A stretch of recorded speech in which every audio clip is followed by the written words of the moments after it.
Good morning, everyone, and welcome to the 13th UNSTUCK Conference 2025. This year's theme is Unstacking Stories, Defining Movements and Moments, and we're excited to have you on board. Let us know where you're joining us from.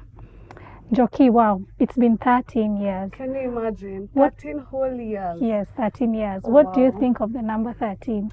I mean, from all that I've known, honestly, other than it just being a number, I think I've only ever had negative things like Friday the 13th, which is not really a good day, you know. If you know, you know.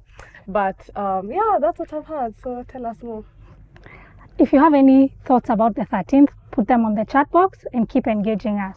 So the number 13 signifies a divine promise, twofold covenant between God and man, marked by impossible odds, unfolding over time, and destined to change the world through God's intervention, not man's effort.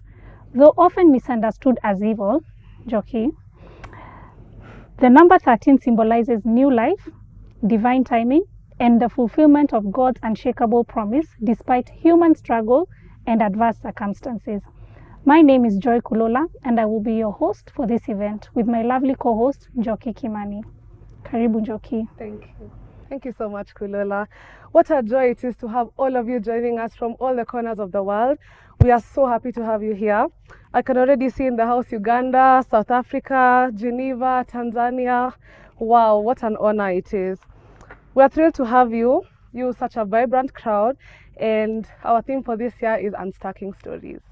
To kick us off in the spirit of unity and patriotism, let's rise, virtually or physically, depending on where you are, and we will have the national anthem. E Mungu nguvu yetu, ilete baraka kwetu, haki iwe ngao na mlinzi, na tukae na undugu, amani na uhuru, raha tupate na ustawi.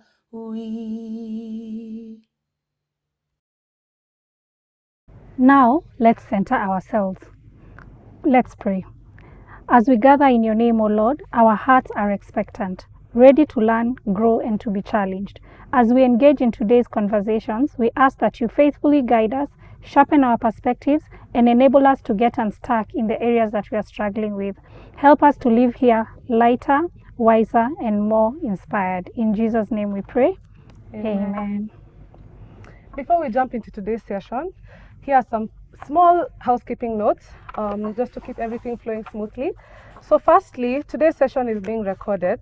So if you miss a golden nugget or if your toddler is crying in the background, don't worry, you'll have a chance to revisit it later. We want to be as interactive as possible, so feel free to drop your comments, your questions, your aha moments, and even an emoji. We don't bite. We've got an exciting lineup today with 2 engaging panel discussions that promise to stir hearts and spark minds. And of course, don't forget to join the conversation online using our hashtag Unstacking Stories. Let the world know where you are and what a powerful moment this is. Thank you. The UNSTUCK Conference is an annual convention that brings together marketplace leaders with the aim of equipping you with necessary tools and knowledge to get you unstuck and inspire movement in your leadership journey. The conference is held annually in August and is convened by Kingdom Business Solutions, a faith-based organization that seeks to influence and impact culture of the marketplace through different platforms. Now, we are pleased to introduce the CEO of Kingdom Business Solutions and the convener of this event, Apostle Angie Murenga. It is my honor and joy to introduce a woman whose life is a true testimony of bold vision, transformative leadership, and unshakable faith. Apostle Angie Murenga is a trailblazer. She's broken barriers, redefined leadership, and continues to empower others to rise and walk boldly in their purpose. She is the CEO of Kingdom Business Solutions, a global ICF certified executive leadership and life coach, an ordained minister, author, mentor, and inspirational speaker. Whew, that's a full resume of impact. Through her vast experience, she equips individuals to attain victory, not just in faith, but also in the marketplace. Oh, and let's not forget, she wears the beautiful crown of motherhood and grandmotherhood with the grace and pride of God. Ladies and gentlemen, please help me give a warm virtual round of applause as we welcome the phenomenal Apostle Angie Murenga.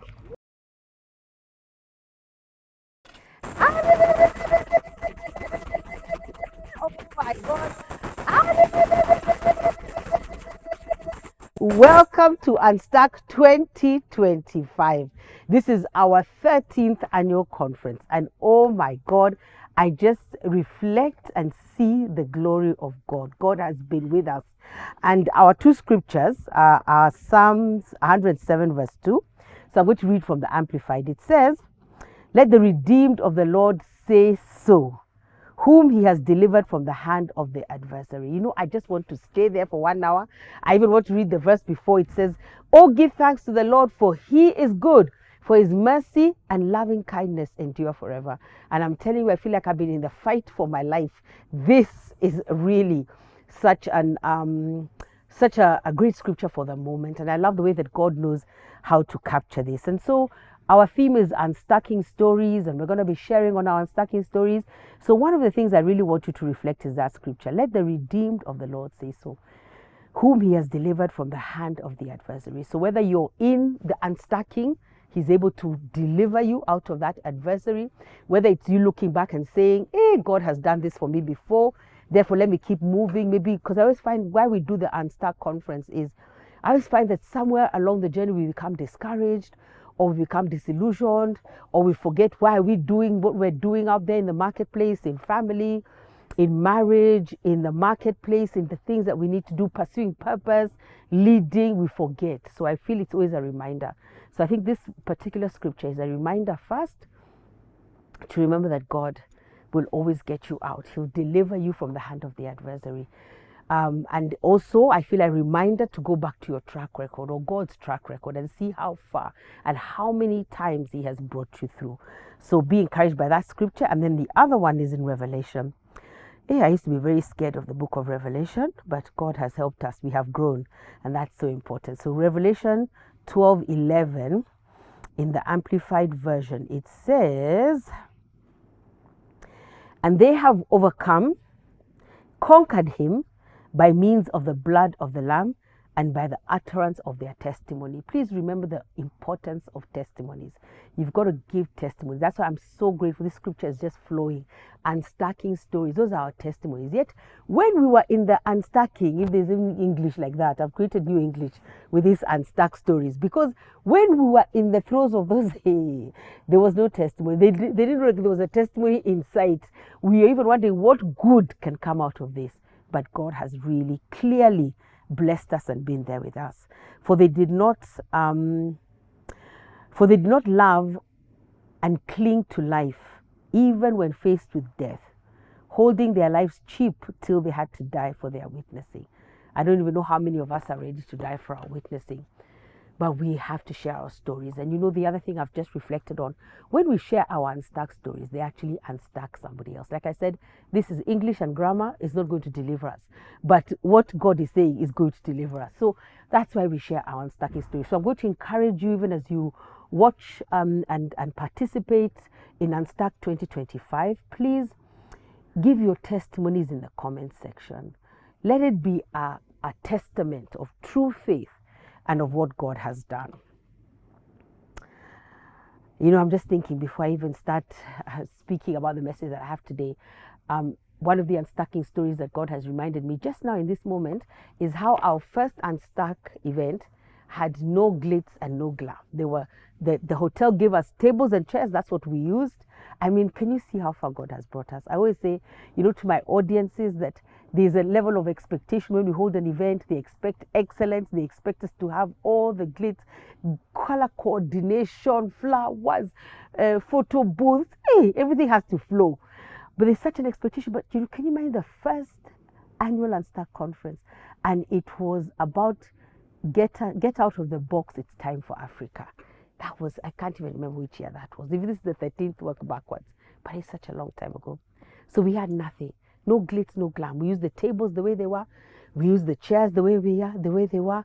The MC was late, but we did it. And from that, I look and I'm like, wow, I don't even know whether I have pictures from that event. It would be a good, because that was an unstacking story. God was starting now to unstack us now. I want you to deliver events that have passion, that hold excellence, that bring glory to me, that are impacting people. And the second one, which was not on my list today, is how much impact, by the grace of God and for His glory, we have been able to have with Unstuck and with all the things that God has allowed us to do. I am really, really forever grateful. So the Unstuck logo is the first thing that I looked at, because it has, I don't know whether you can see it, but I'm sure they'll show you, but this is like a tape, yeah? So it's unstuck. So there's a tape rolling away. So I feel like it's peeling back. You know, I've never realized in all these 13 years, but it's peeling back the possibilities. What is possible? And I want you to reflect that. But sometimes even when you're rolling away the tape, sometimes it can be sticky, sometimes it can refuse to come off, but you still have to keep applying pressure so that it can completely roll away. And I hope you can see that.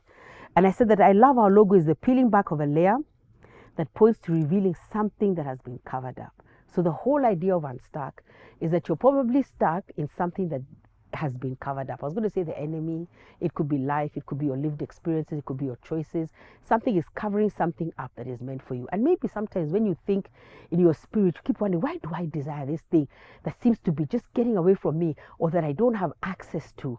That's what you've got to remember, that you have to peel back the layers. You have to get through whatever it is you need to get through so that you can become unstuck. The more we are agreed to peeling away the layers, the more unstuck we become. The more that we are agreed to the peeling back of the layers, the more unstuck we become. And we can pursue life with passion and purpose.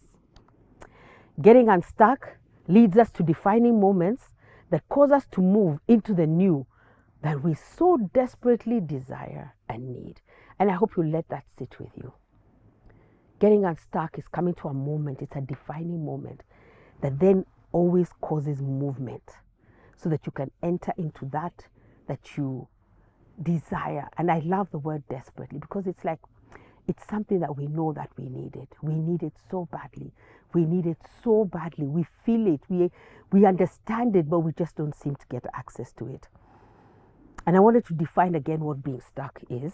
And I found this definition, which I really loved. Being stuck means staying in a pattern, behavior, or belief that no longer serves your goals despite having the capacity to change. I am going to read that again, because I think we read things quickly. I don't have time to break this down completely the way I would. I mean, we could just break this down. And I really urge you to sit with your journals and break this down. Being stuck means staying in a pattern or behavior or belief that no longer serves your goals, despite having the capacity to change. And I think the punchline for me is that we have the capacity to bring change. But so many times, I don't know what it is about us, but we don't want to go past that capacity. Getting unstuck calls for a change in behavior and beliefs that will enable us to achieve our vision, assignment, and goals. Define what you want to achieve and then identify what needs to change. So it's like you have to create a column. This side, what do I want to achieve? On this other side, what needs to change? So that we can get into the unstacking part of this story. And I loved the example that I felt the Holy Spirit download in my spirit at that time. It says, for example, I wanted more with my life, and I was searching for deeper living. And the patterns of my life were suddenly not making sense anymore. The more I listened and learned, then my life began to change. I began to live out a series of unstacking moments that has led me to the vibrant life that I lead today, and that has transformed not only my life,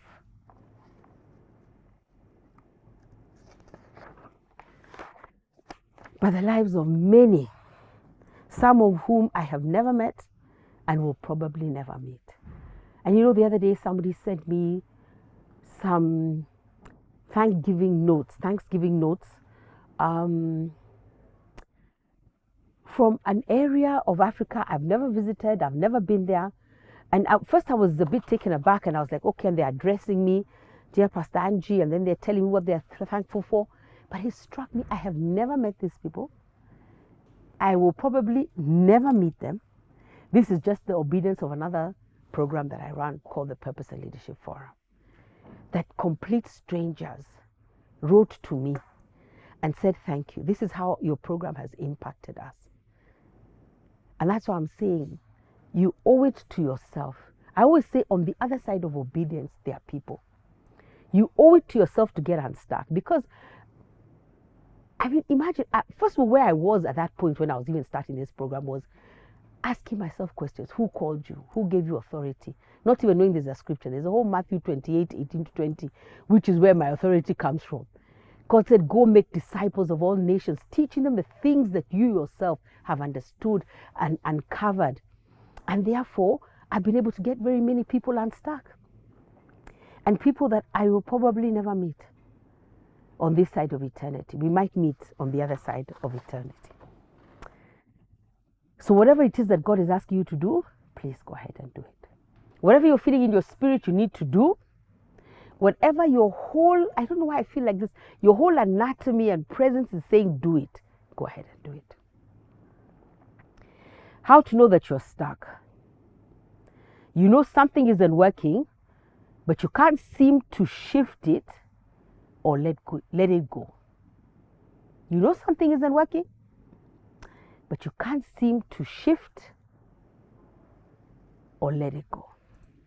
There are things you have to let go when you're becoming unstuck. You feel unclear on what the right next move is, so you don't move at all. Isn't that amazing? You don't move at all now. Now you say it's okay. If I don't know which way to go, I'm going to stand still. No. You've got to try something. If there's a fork in the road, left or right or straight, go left. Maybe as you go, you'll see, no, you come back, you go straight. You cannot just not. There has to be movement. You're repeating loops in strategy, mindset, or relationships without progress. Oh my God, I need to stand on this table. I wish I could just jump up, pop, because this one requires table standing. You just keep going around the same mountain. The Israelites did it. And you can see the same things. You know the thing when you're going around loops, you come across, oh yeah, I've seen that before. And you're still going. You're still ready for another loop. You've got to stop. You intellectually want change, but emotionally or structurally, you can't follow through. So your mind has got it. Change has to come, but the rest of you is refusing. Emotions are refusing to align. Structure, systems, processes that you need to put in place, you won't do them. This is also for procrastinators. Everything is tomorrow, tomorrow, tomorrow, tomorrow. What happened to today? Do it today. Let's see what you can do today. Fear, fatigue, and ego is blocking any action. Too much fear, you're too tired, your ego, because when we say we don't want to fail, that's your ego. Fail forward. Conflict, misalignment, or isolation keeps you spinning. Spinning. Conflict, misalignment, isolation keeps you spinning. If you're micromanaging, you're stuck somewhere. If you're feeling burnt out, you're stuck, because something has to say no more to the burnout, no more to the micromanaging. Do I need to delegate? There has to be a solution. And then avoiding hard conversations. Hey, that's when I felt if it was coming to me. How have I been, because of all the drama in my life, which I cannot get into, how do I try to avoid hard conversations? That's not going to help anyone. It's better to have the hard conversations and have them early. Every place I've avoided having a hard conversation has come up later to hit me like a bullet. Have the hard conversations. And at least these days I've learned how to say them. Have them with empathy and humility and love, but have them. What keeps marketplace leaders stuck is rarely just a lack of strategy or skill. More often, it's a web of psychological traps, guy. Outdated stories and systemic habits that quietly lock them in place. I could just hear that clicking sound. Click, locked. More often, it's a web of psychological traps, outdated stories, and systemic habits that keep us in place. Addressing our mental health, emotional, and social development is a key to getting unstuck. You know, I've been doing that a lot. Addressing my mental health and addressing my emotions, how I was socialized, and therapy and conversations with self to rid ourselves of untruths we have picked up along the way is a must to getting unstuck. Something I love calling our lived experiences. Our lived experiences are falling short in terms of mental health, emotional, and social health. And you could add, there's so many. Is it professional? Is it financial? Is it spiritual? What do you need to address so that you can get unstuck? Stories that are now outdated. That's why we are sharing our unstacking stories to help us get out of the old narrative into a new one. And I always say the importance of sharing stories is so that you don't have to go through exactly what we went through. You see, you can create, I don't want to say a larger stride or a jump, because I don't want to say there's a shortcut. I don't believe there are shortcuts to life. But you can, by listening to the unstacking stories, when you find yourself at this place, you can be able to get through quickly, more quicker, or avoid all the drama altogether. Is it the stories you have told yourself? Because there are stories we have told ourselves, and I like what Bishop T.D. Jakes says. You tell it to yourself until it becomes real, and it's not a real story. Is it the stories that have been told about you? I wanted to spend 1 hour there because, hey, people have told stories about Pastor Angie. Before you believe their stories, come, let's engage. And also I was thinking, even if the stories they've told you, they are accurate and correct, there's a context, which is not your context. So you come and get your own context. Anyway, is it the stories that have been told about you or that you have believed into truth? It's time for new stories. It's time to hit reset for yourself. Don't wait for anyone else to hit that reset button. You push it yourself.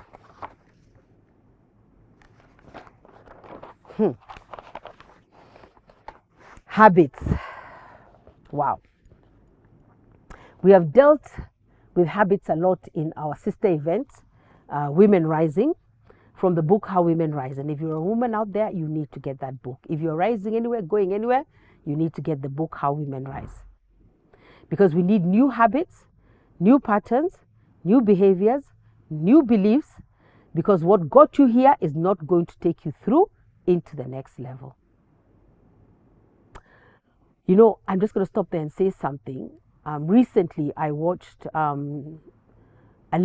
couple on dating stories say how they did their marriage differently and went for counseling, and before their proposal, because they had Althea and Matu share on just Angie about it. Now that's impact. Now that is the impact.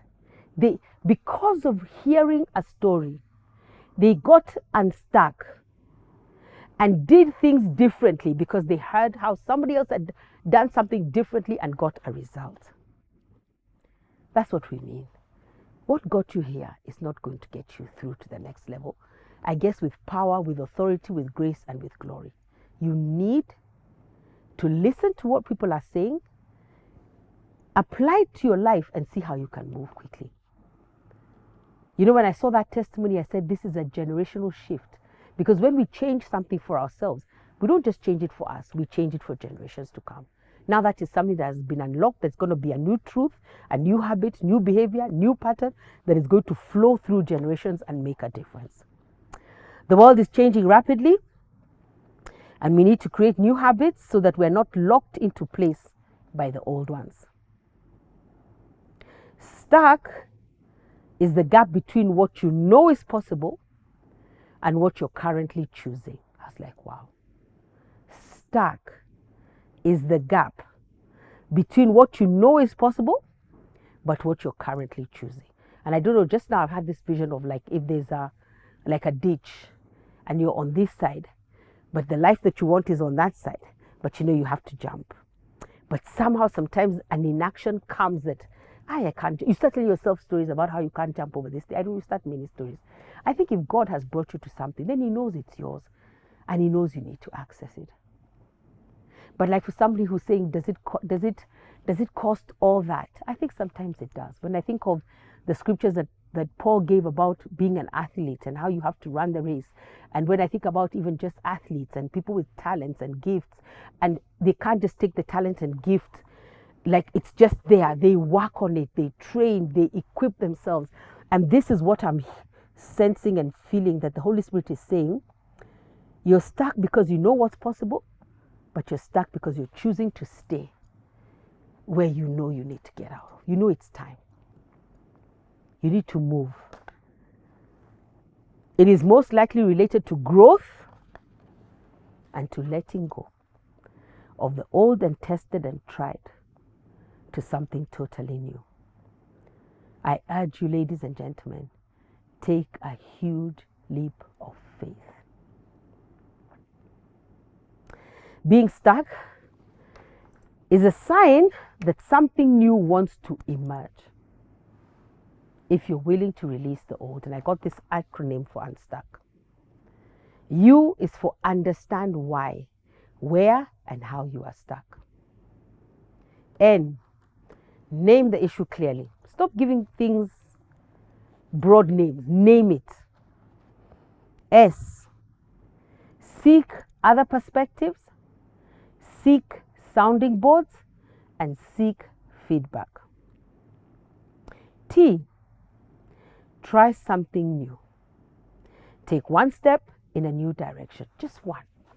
Not two, not just one step.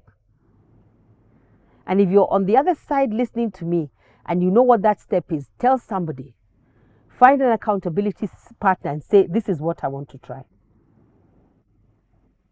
You uncover the fear and underlying issues that stop you from moving. C, clarify what you want now. Revisit your vision, your goals, and your asks. K, keep it moving. Momentum is better than perfection. Do something. I pray that as you listen to the conversations today from all our guests, that you move into the new. God bless you.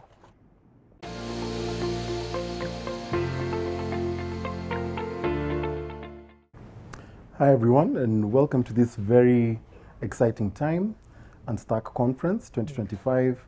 I have an amazing panel of men today that are going to be talking about times and lives of being a man and what has really unstuck them through their journey. Expect this session to be exciting, somewhat controversial, and also very, very edifying.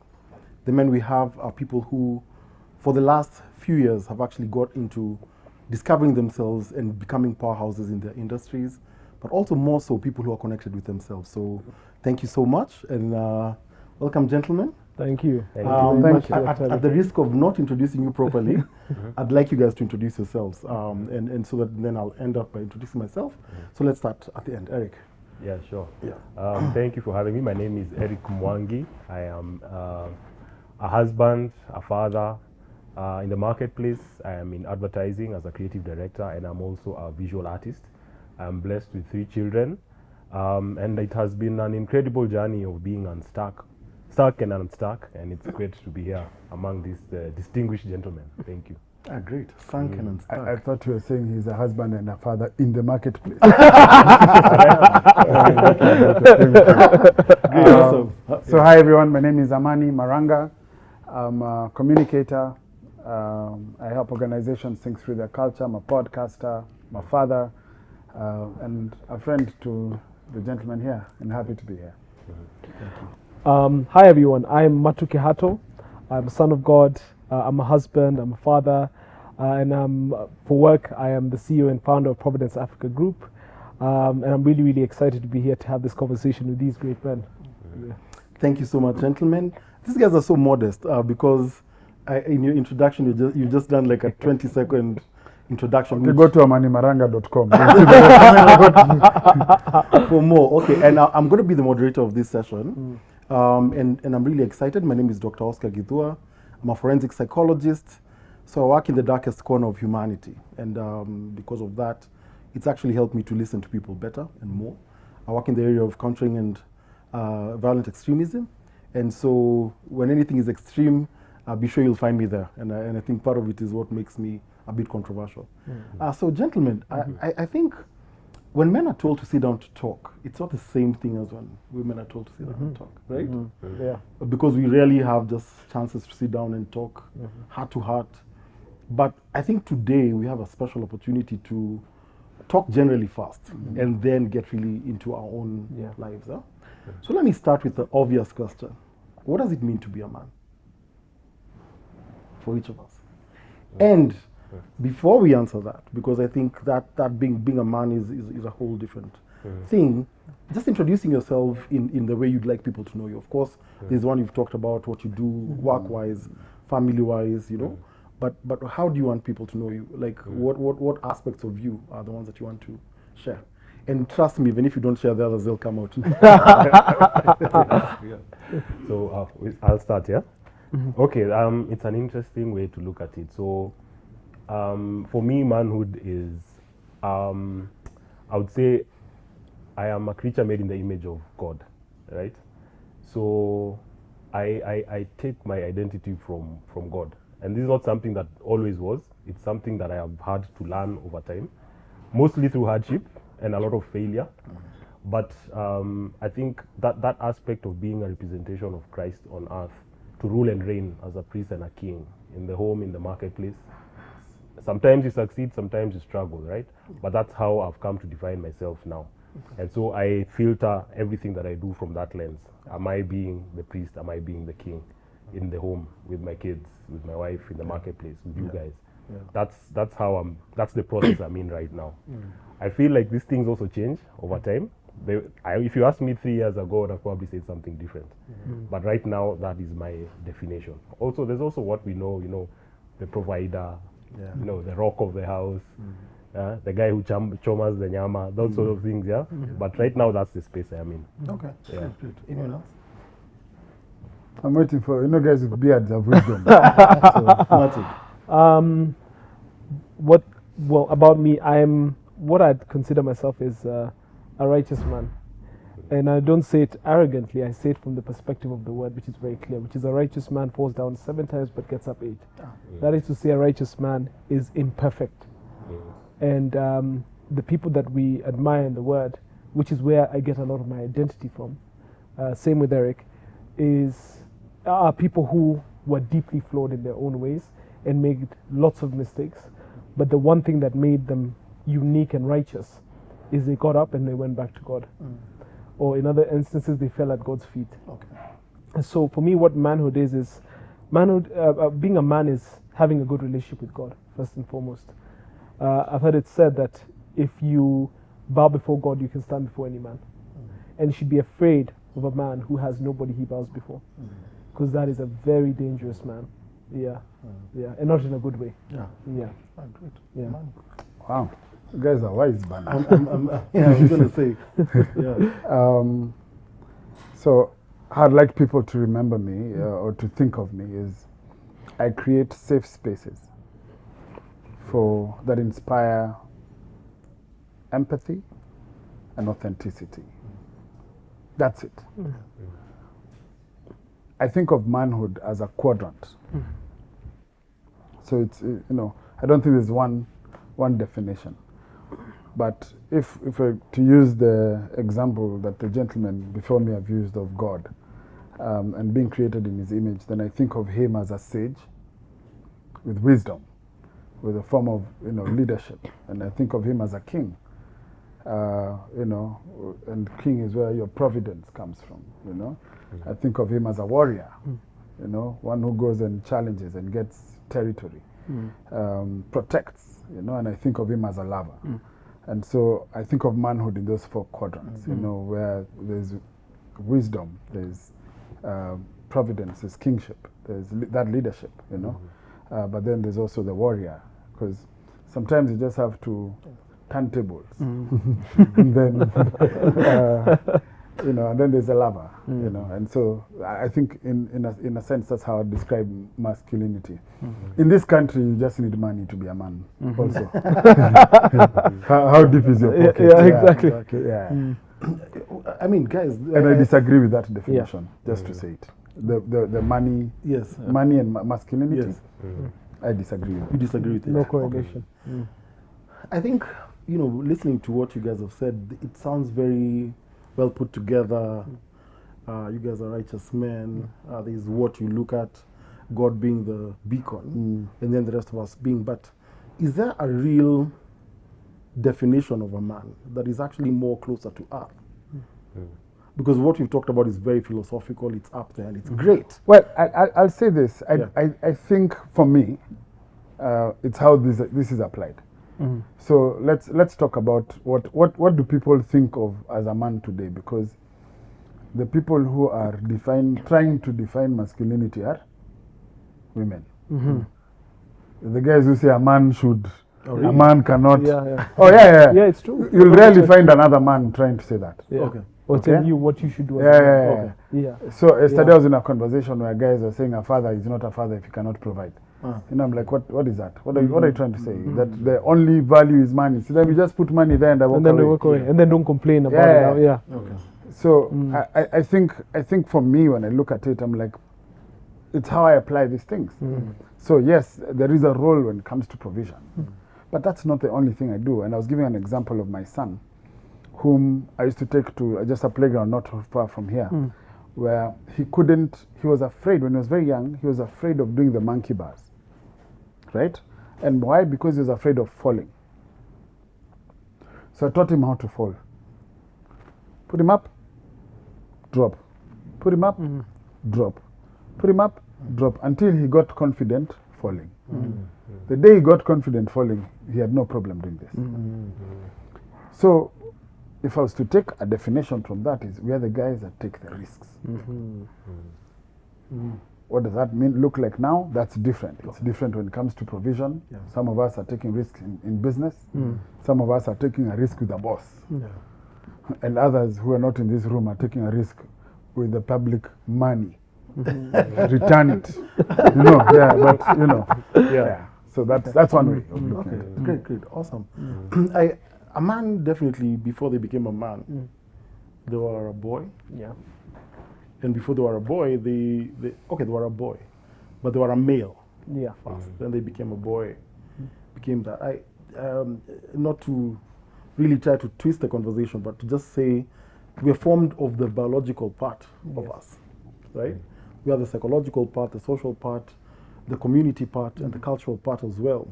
And one of the things I tell people when I meet with them as psychologists is that part of the root of our problems as men, or our issues as men, start at conception. We start at conception. And so we are the inferior sex, by the way.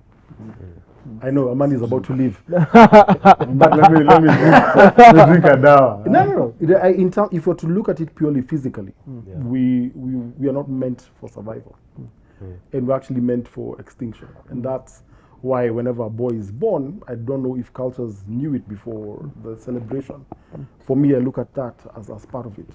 So that means that men go through a lot of things, positive, negative ones. But Amani, I like what you've said about preparing your son to fall.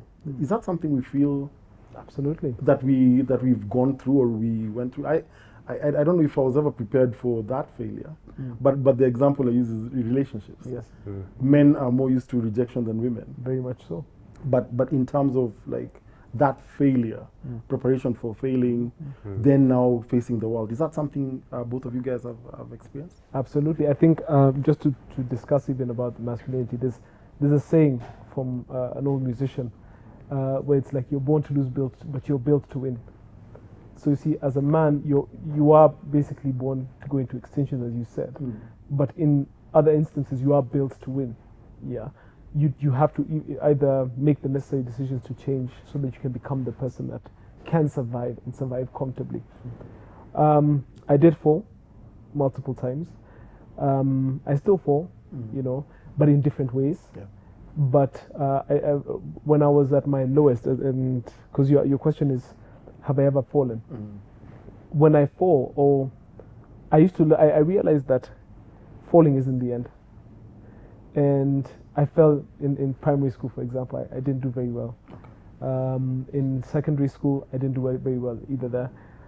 We didn't have the most comfortable life. My father died when I was very young, and my mother wasn't well, so we were constantly moving around, and there were so many things that were going wrong or were difficult in my life. And that was that kind of brought me to my knees in many instances. That coupled with a low self-esteem. So falling has been there. There's this thing that I listened to from Denzel Washington. He did an interview, a commencement speech. And he says, you're going to fall, for sure. That's natural. One thing I learned from him specifically is to fall forward. And that's when I started to see things change from falling. Because you're falling, you're going to fall. You're going to make mistakes. Things will not go your way. Someone will trip you up. Unfortunately, that's the way sometimes life goes. But when you fall, you have a choice whether to fall. Like you taught your son how to fall. You know, there's actually options you have even as you're falling. You can fall on your side. There are people who fall for a living, i.e. goalkeepers. Yeah, that's what they do. They fall for, but they've learned the art of falling so accurately and so strategically that they're able actually to make a living out of being on the ground. So I learned to fall forward. Fall forward into my faith and my relationship with God, which is the cornerstone of the man that I am right now. I learned to fall forward into opportunity, into my ambition, into my dreams. And can I tell you something? Rock bottom isn't a really bad place to start. You know what I mean? Because it's now for you to figure it out, and you're surrounded by yourself. That's when you confront your demons the most. A lot of men stay in rock bottom. And that's why they're so miserable. But if you conceptualize, and that's when I used to dream. When I was at rock bottom, that's when I used to dream about everything I wanted to be and who I aspired to be, and that has really helped me achieve some of the things that I've managed to achieve by God's grace. Yeah. Great, Eric. Anything about falling that you might want to? Falling. Thank God for new generation parents. For us, failure was not something that would be tolerated at all. So we learned to fear it for such an early age, and it became like a stamp of shame that you'd never talk about it. You know, if the guy who got 600 marks in KCP would be shouting, but you got 300, 200, nobody would ever, even your own parents don't want to see you. Yeah? I didn't get 200, by the way. So at least, but it's just an example that failure became so stigmatic at an earlier age, without knowing that without failure there's no success. And the sooner you start failing, the better. I don't know where I got it. Nobody really taught me. But when I was young and like in my 20s, I tried all manner of things. Business, I tried courses. So I failed a lot and very frequently. But I realized that it helped me overcome these things earlier on. That it reached to a point where I don't fear it. Yeah, I can't say that. I mean, I don't look for it, but I can say very definitely from my own life that, like Matu is saying, the best highs have come from the worst lows. Yeah, and one of the things that I say is like, and it's said many times, fail fast, get over it, and start succeeding. Yeah, but delaying it eventually doesn't help anyone. Licking your wounds. So we weren't taught. It was always stigmatic, but it's a serious source of strength for those who embrace it. You know, if you've ever played any sport, or you know, if you're a sports lover, then that's like the perfect analogy for life. The reason I learned how to teach this boy to fall is because in high school, we had to all try and play rugby. And the first thing they teach you is how to fall. You run, you drop, just like those goalkeepers. Why? Because that's how you avoid injury. You avoid injury if you know how Yes. to hit the ground. How to fall, yeah. But also, as a sports, in any sport, you're going to lose so many times.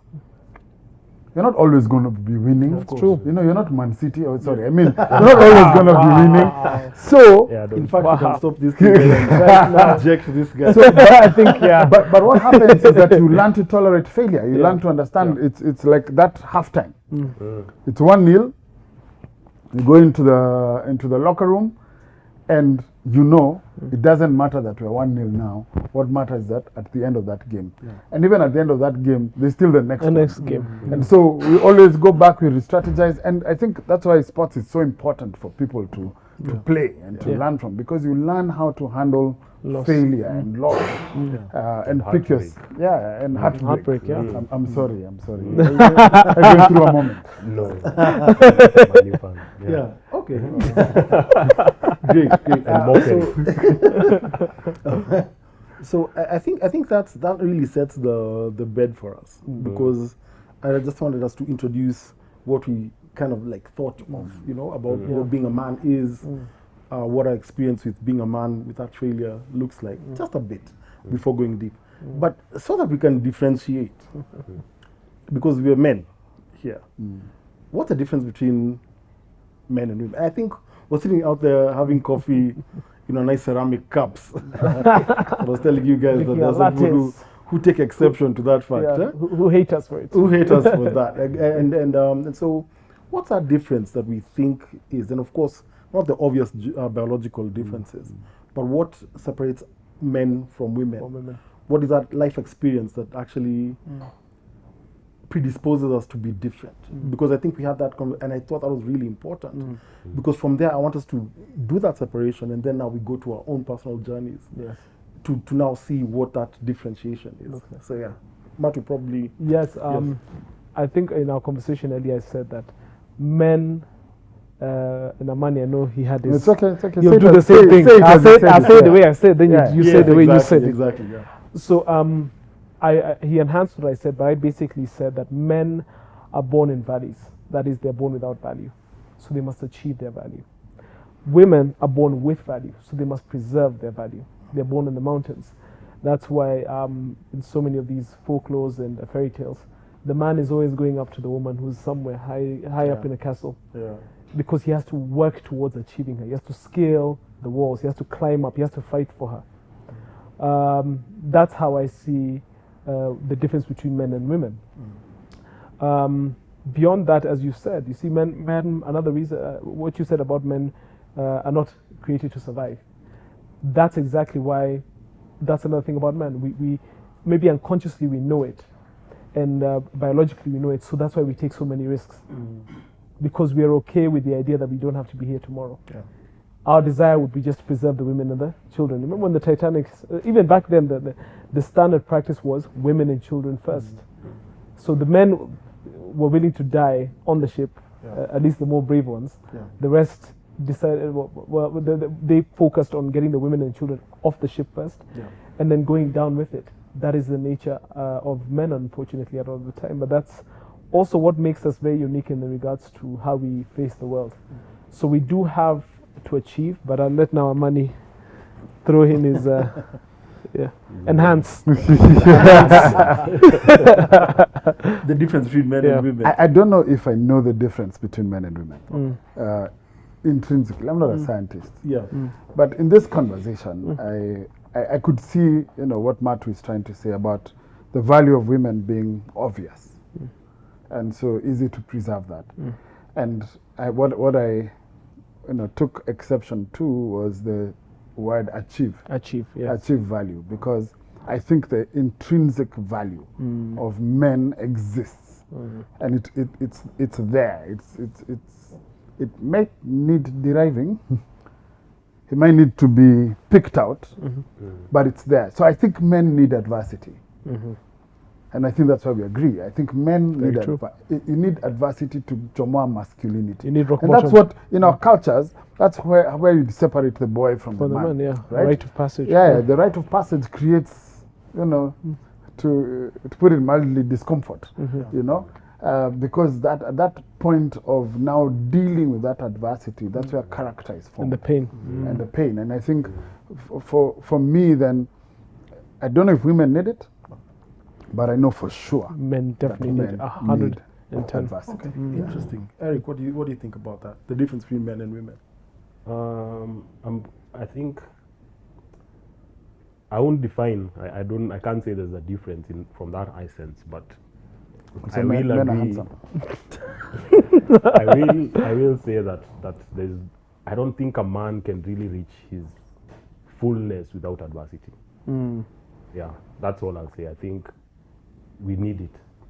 We need it. Yeah. Yeah, it's just to enhance the adversity conversation. Yeah.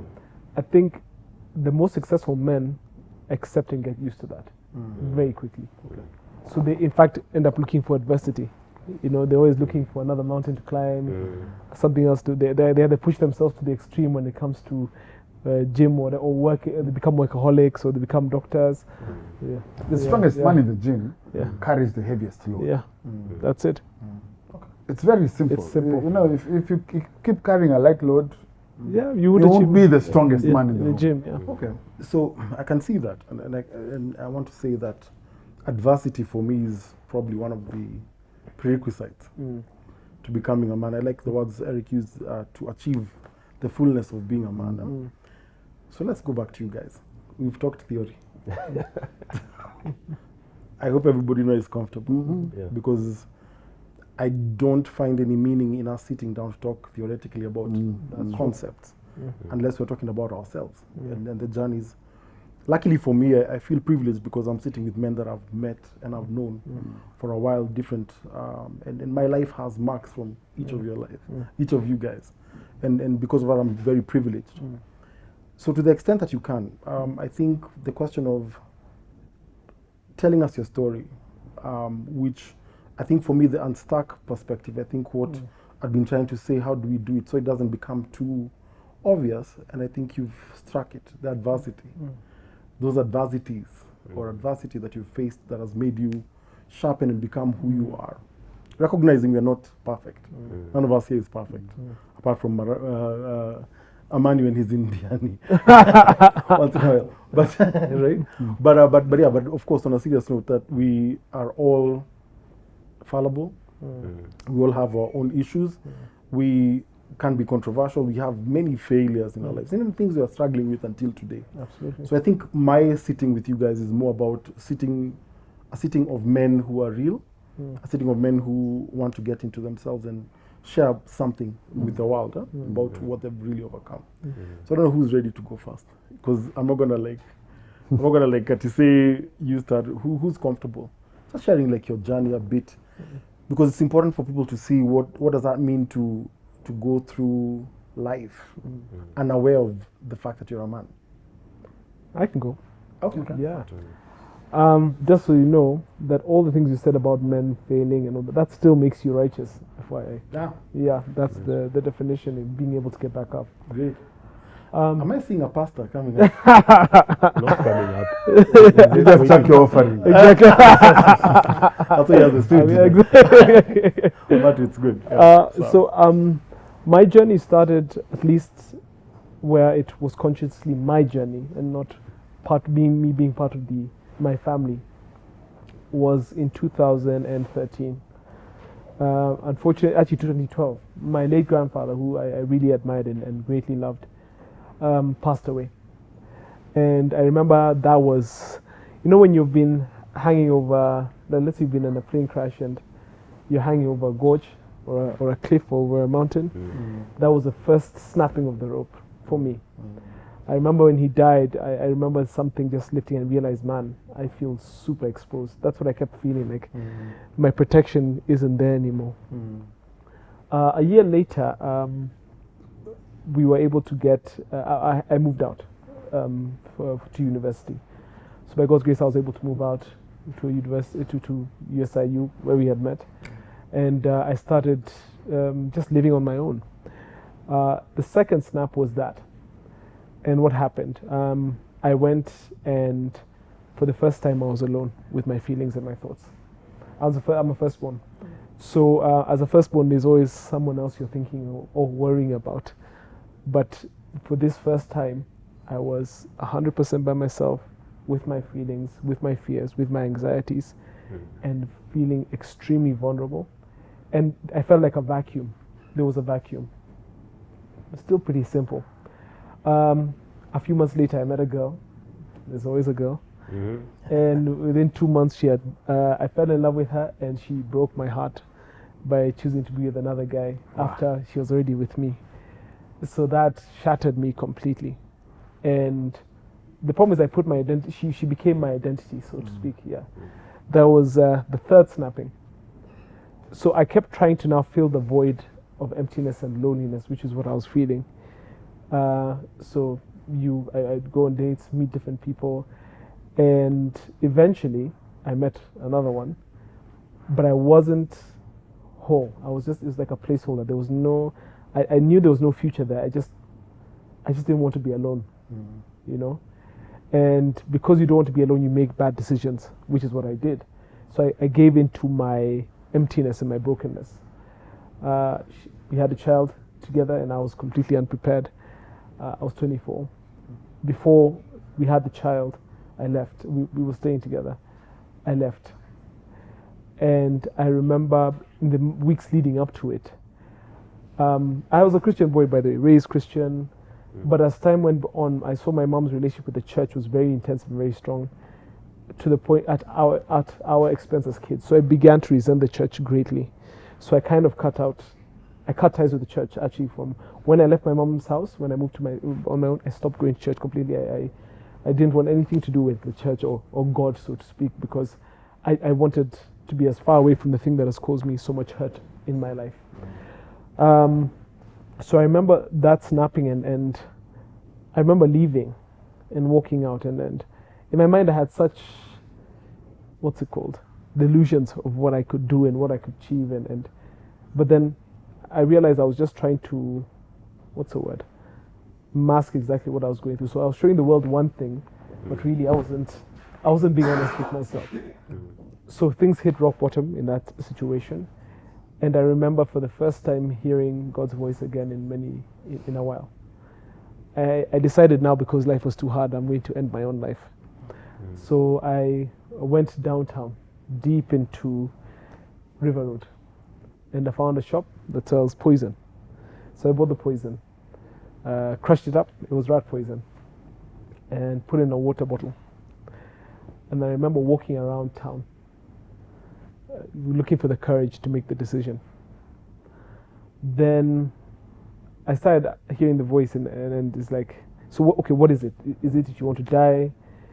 What is it that why have we come to this decision before I make it? And then I realized the problem isn't that I want to die. The thing isn't I don't want to die. I just don't want to be in the situation that I'm in. And I don't see any solution, because for the most part, I had been more or less outcast in many ways from various spheres because of my bad decisions. And I was isolated. And I think that's where God works on you the most, when you're isolated. So after a few hours, about 3 or 4 hours, walking around with that water, and the water was black because of the poison, I gathered the courage and I threw it. And I said, okay, fine, let's go back to God. So I went to God and I asked him, okay, God, what do I do now? What is it that you want me to do? He says, you have to leave this girl. You guys have to break up. As in, you know you're not supposed to be in this situation. So I called a friend and I said I needed a place to stay. He didn't live in Nairobi. He lived out of Nairobi, far. So I remember the next day waking up, packing a bag. Mind you, I wasn't earning any money. Business really failed, and I had been cut off financially from the source that I was paying for my university, because I had finished, so I didn't need it anymore. So I was kid on the way, expenses here and there, at rock bottom. And after leaving that, being in that position, I just started working on autopilot to the voice. I then took my phone, which I bought a few months ago, before then, and I sold it. and I sold it. I bought it for 20,000. I sold it for 5,000, so that I have, and I sold it to my Dudi guy, so that I have enough money to buy the bus ticket to get me to my friend's place. So I paid 800 bob for a bus ticket, and we were cramped in, and it took us maybe 8 hours to get to where we were going. I got there. He came and picked me up, and he's still one of my closest friends to this day. I really like that guy. I love that man. He's a great man. Yeah. He came and he sat down with me, and as soon as we got to his house, funny enough, his mom was there. So his mom lives in the States, but he lives here. Well, he lived in that place with his brother. So his mom was just visiting for the timing. So she was cooking, taking care of us. So, and that's something I guess I really needed at that point in time, because I didn't have a good relationship with my mom. And I remember that also contributed to that other snapping. So my last and final rope snapped after that, being in that place with that friend, because I realized that there's nothing really, like, I'm here, I'm at rock bottom. And I told God, now I don't know what to do. I don't know where, I've made every mistake I could have possibly made, so please clean up this mess for me once and for all. And that's really what gave me a relationship with God. For the longest time I had resented him for my upbringing and for the lack of the things that I wanted and desired and needed. But I realized that, your parents' relationship with God is their own. The things they do for him, because sometimes my mom was a bit extreme on some of the things that she did for the church and the amount of money she would give, that was her choice. I had to learn I had to learn God for myself. Yeah. But my rock bottom was categorized by a lot of unsavory behavior, to say the least. I speak, even after God had helped me out, for years I just lived through a lot of unsavory behavior, escapism, trying to fill that hole that was there. Actually, I was just trying to pacify the shame. That's what I realized. I was too afraid to look at myself in the mirror. That ended because now moved back, found a place to stay, slowly financially started getting up on my feet, stabilizing more and more and more, but there was still something wrong. It happened in 2020 when now things changed completely after my mother passed away, and I went for therapy, something that I had been terrified of doing for so many years. So I met my therapist Joseph Ginya through a friend of mine called Sam. So I remember the first 2 sessions like they were yesterday. I hadn't seen myself. Have you ever looked at yourself in the mirror for too long? I used to do that as a kid. I could stare at myself in the mirror and not feel anything, but that entire time before the therapy, I couldn't do that. I'd only check if I'm okay and then leave. I couldn't. I didn't know the person I was looking back at because of the stuff that I did. So I felt so guilty and so ashamed and so rotten. Actually, that's the best way to describe it. I felt like I was a rotten human being. Yeah. And even if I had some form of stability financially, I just couldn't get over the fact that I didn't recognize the man that I was. The guy that I was in 2011, or 2010 actually, wasn't the same guy that I was looking at in the mirror. I was a different guy together, and that was hard. And so I started therapy, and a good therapist doesn't agree with what you say. He agrees with who you are. And that was a special thing to learn. So the person that I thought that was rotten, broken, destroyed, the therapist said, no, that's not what I see. I see a guy who's been avoiding his potential by pacifying himself with this behavior, by the womanizing. I don't drink, so it was womanizing. So that stuff is just as a result. You're just trying to run away from who you really are. The things that you did, that's not you. And there was I'm thankful to God because my therapist was a man who understood, and I believe in my therapist has to be the same gender. Nothing against women.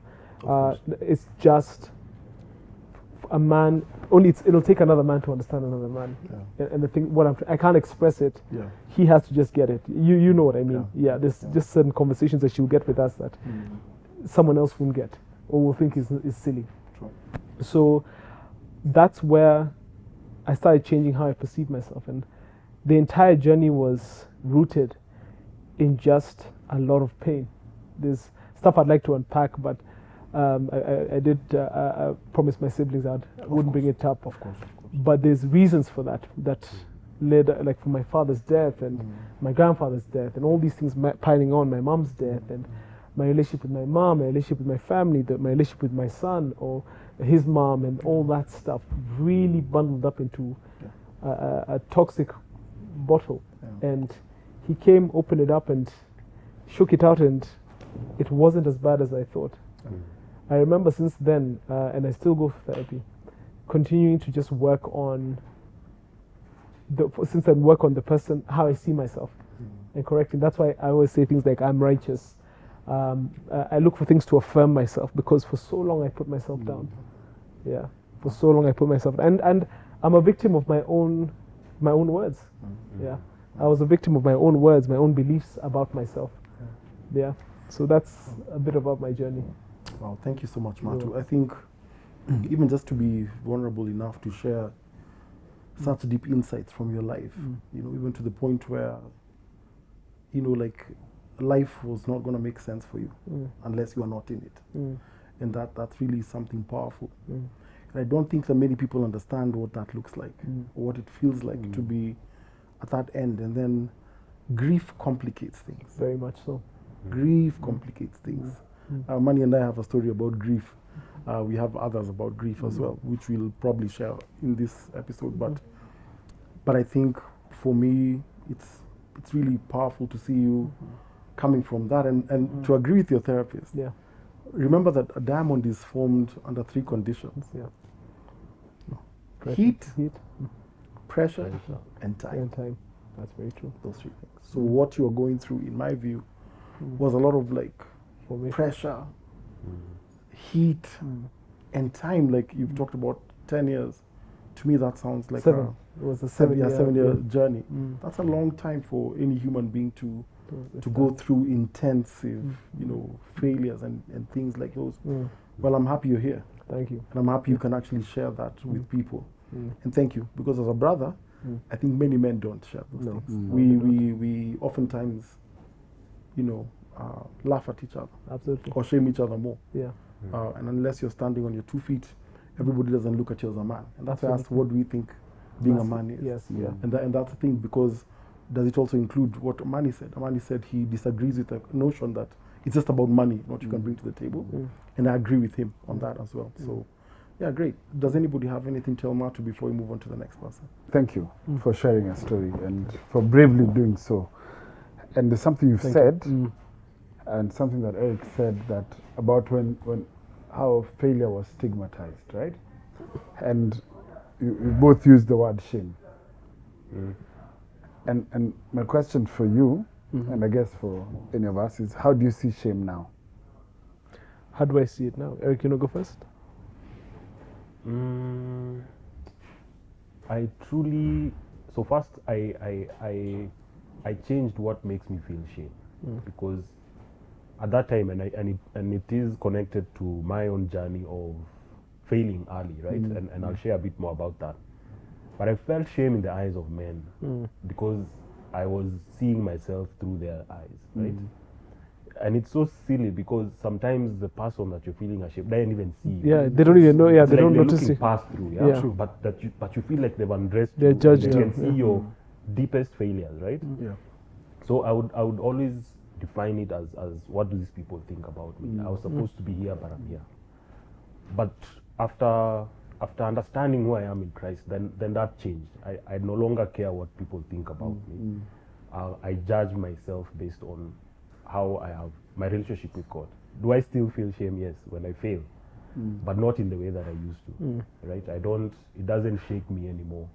And even in that way, today, do you think that because you made reference to your relationship with God, do you feel like God shames you? Does it shame me? No. Does He shame you? No, I don't feel. So where do you feel shame from? From failure. You see, I know what He expects of me. Okay. And a lot of the failure that has come is not from God not doing His part. Because that is the way I would say He has shamed me. Like, God, we agreed this, why haven't you done it?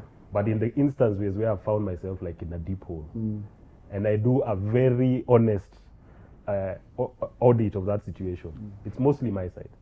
It's mostly my failings. And it goes back to that mountain that we're talking about, conquering self, right? A lot of the failures, if we are honest, we can attribute to our own choices. But the source of shame is My own identity. it's you. It's me. Yes. Okay. It's How do you me. see I don't shame? see it externally. Yeah.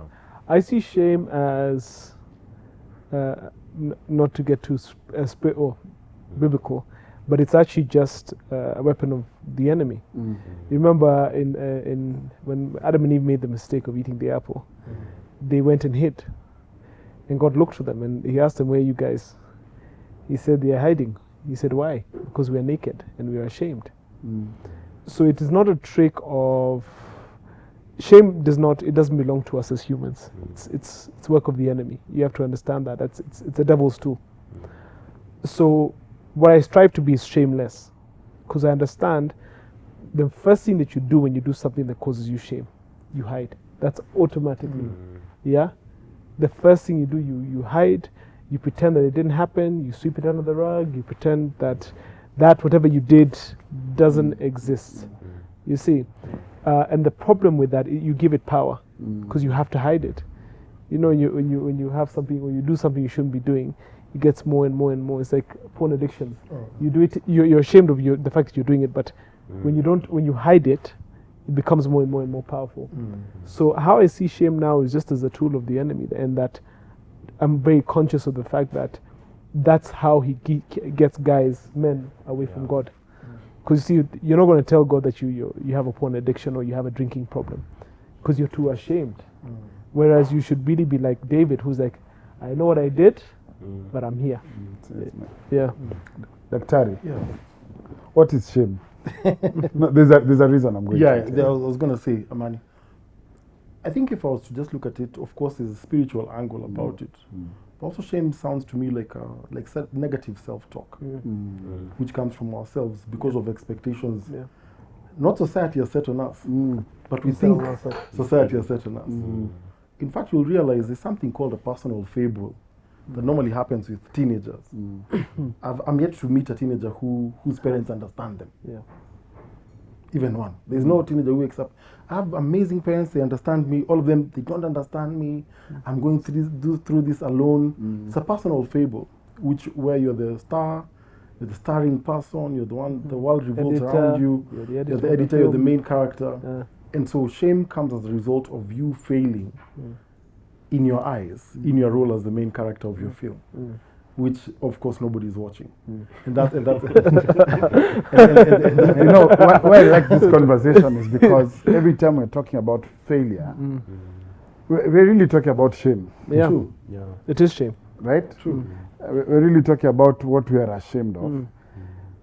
And I think shame is such a powerful, useless emotion. Very true.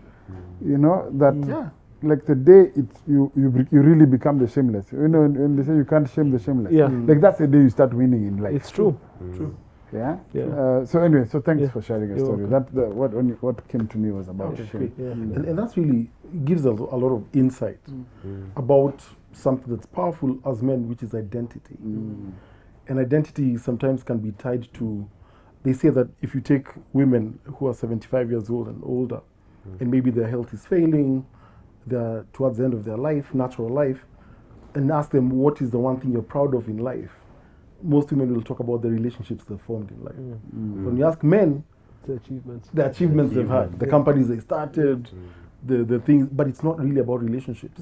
And I think that also shows you generally, of course not all men, not all women, but it shows you the average path that most people will walk is one that's going to be full of shame. Absolutely. Because not everybody is going to be, you know, the multi-million achieving business person. Not everybody is going to do those things that they think make them not a failure. And I think that's why it's a powerful question, Amani, when you ask what is shame for us as men. And Matu, thank you, because you know, just to wrap up that a bit, and then we go to the other guys. It's very rare that you find men talking about themselves, and especially talking about ourselves in the way we are talking about ourselves. From a place of awareness. From a place of awareness and seeing what happened. And I think it takes more, and I can tell you've been to therapy because being able to talk about them and flagging those Unpack things, them. unpacking them. I think we've done this with Amani many times on his podcast when we've shared and then talking about things and connecting the dots. To me, is one of the skills we as men require to be able to understand ourselves and to uncover what was adversity that we had to overcome. Because the problem is we look at adversity, then we want to stay there, and it's our label. We were talking just about how many men from many societies do not achieve things because they talk about structural reasons why they shouldn't achieve. And then we called it out also, but I'm not going to get into that right now. Because that's slavery. And racialism. What are you not going to call it? No, and Amani, then we're here the to be fact that civil. you guys are Kenyans and not Kenyans. Ceramic pink cups like Matu. But anyway, so at least we've heard from Matu. We'll see if we can come back and into your story and probably talk about some of the things and gems we've picked from it. But thank you so much for sharing. You're welcome. Gentlemen. Eric or Amani. Look at Amani looking at me here. So talking about like adversity and low moments, right? There have been many, and they have been different, but maybe the one I'll share about is similar in terms of timelines to Matthew from an earlier age, right? We'll realize the older we get that life is in cycles. There's things that you overcome and they come back, maybe dressed a bit differently, but it's a similar mountain you have to overcome. But my first biggest one, I think, was in the formation years of just leaving high school, right? So you're trying to form an identity, you don't really know who you are. So from an early age, I knew I was supposed to be an artist, some sort of creative or something like that.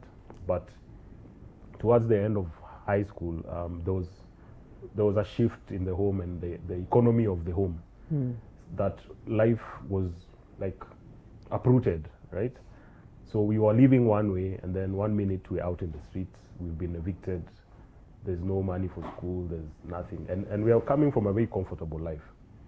And it happened so suddenly because, you know, when there's decline that you can feel over time, and then there's that being uprooted, being yanked out of your comfort of the things that are familiar. You have to change schools. And that was right at 18, like when I had so much expectation.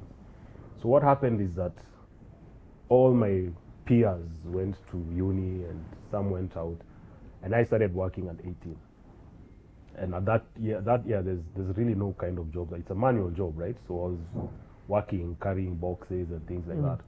And I did that for a long time. And what happened is that when you start, you'll be like, this is just for a few months, you know. I wasn't born again, so I wasn't saying God will come through. I was like, you have to tough it out as a man. But it ended up being like 5 years. 5 years. So from the time I started, all my peers had graduated and started working. And I was still carrying boxes and doing all of that.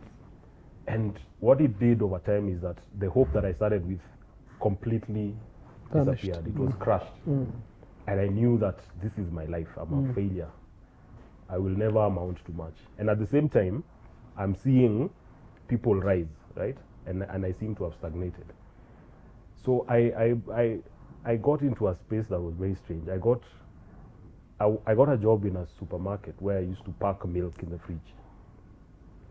And what happened is that my friends started shopping in that supermarket. So they've already started jobs. And they would come every day and buy yogurts and bacon and things. And I'm there in my white coat. And you know, seeing those things of most likely to succeed when you do things that people do in high school. So and then they would come and look, wow, isn't this Eric packing yogurt? And that really, really crushed me. And it was the reason why I bring it out, and among all the other episodes, because of the impact it had on my identity. Things that I've had to deal with up to now. It's something that I've had to work with, that every time I get a problem, I have to go back and not sink to that level. And that took some time, but it also taught me at that time that nobody is coming to save you. My parents would have wanted to, but they had no means to do it. The best they could do is get me the job at the supermarket, and that was it. Even a promotion you had to get. So when I realized that there's no help, there's no help coming. So I saved up and bought one of those computers. So those days you could buy a computer in pieces. It's not like these days. Yeah?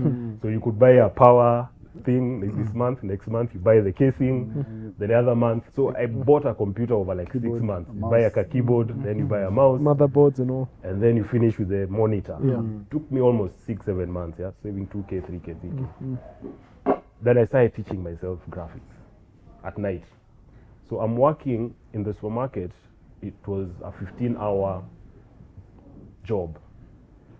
You enter at 8, you leave at 9 or 10 every day, Monday to Sunday. But I would still go and learn those things. So once that realization of if I don't do something now, I will end up like an alcoholic. Like all my workmates would, because of that pressure, they would just go and drink and drink and drink and then come back again the next day. And just slowly by slowly, I started teaching myself that stuff. No college, no nothing. There was no tutorials. There was no internet. You just get to the program and you like work backwards, right? And that opened up something. And just, I know we're still talking about defining moments. That was one of my first defining moments. The realization that sometimes you really have to try something crazy. And nobody could understand what I was doing. My parents thought I was crazy. But that, over a year and a half, something happened. And I got to a level where I designed something and sent it somewhere. And the person on the other end had been looking for someone to come and fill for a temp as a designer. And I was able to come out of that. And leaving that world, it took an amount of, I can't even say it because nobody told me. I wasn't telling anyone at work what I'm doing at night. I would sleep 3-4 hours. But nobody knew what I was doing. I never knew what it would do. But if I had not done it, I don't think I would have made it. Because there's a darkness that was over my. Absolutely, yeah. And that was, those years are so, they are so difficult. And I share this because of, I know there's young people specifically who are maybe watching this and may need some sort of encouragement where you feel like your life should have gone one way. Even younger, it doesn't matter where you are in your life. But that for me taught me something that has helped me over time is just to find a solution. Now I know God, there's other ways to do it. You don't have to do it by your own sweat and blood and 2 hours, nights of sleep, yeah? But there is something to be said about taking initiative. And that I learned early on. And I mentioned earlier about starting businesses and trying these things and fail, because it now becomes like a muscle that you can work on, right? Yeah. And that helped me. It helped define me. There are many other examples, but I wanted to share that one because it's something that you say, Dr. Oscar, about identity. Yes. Because sometimes we own the identities that are placed on us or we place on ourselves at an early age. That's true. And they become like that Achilles heel that torments you your whole lifetime, right? Until you find a way to overcome it. One of the things that I've always been afraid of is failing my family. And back to what Amani you asked. I wouldn't never want to see my family go through what we went through. It was not a failing for my dad. I know what he was trying to do. But the kind of what has happened because of that kind of destabilization is not something that I would ever want to do, right? But back to identity, I think it's critical. Failure cannot define you. Pain and suffering, disappointments is not something that we can allow to define us, especially as men. Because what happens is that now we bleed on our wives, on our children, and those around us, right? And if we don't deal with it through therapy, through other means, through sport, whatever it is, find a way to deal with it. Eric, thank you so much. I think your story resonates so much with all of us as men, I guess. And one of the ways I can even say it, I can't even imagine how you're feeling at 18 to 23. That stage of life is called an emerging adult. So you're not even an adult. Legally, you are an adult, but you're not really fully, even your brain is not fully formed. It finishes being formed at about 25, 26 years old, according to many accounts. But I remember, think about those reunions, high school reunions. I hate those things.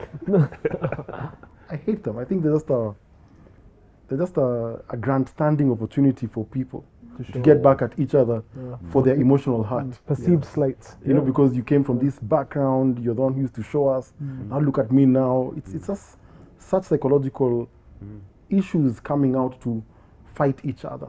It's like as men we fight like that. It's like and you know the shameful thing is sometimes it's after 30, 40 years. Correct. You would have thought that people have moved on. Yeah, gotten over it. But people are holding on to things from primary school. Oh, trust me, 40 years ago. my high school WhatsApp group is like a comedy skit sometimes. It's like someone, oh yeah, you did this when I was in Form 2. I'm like, dude, you're 40 something.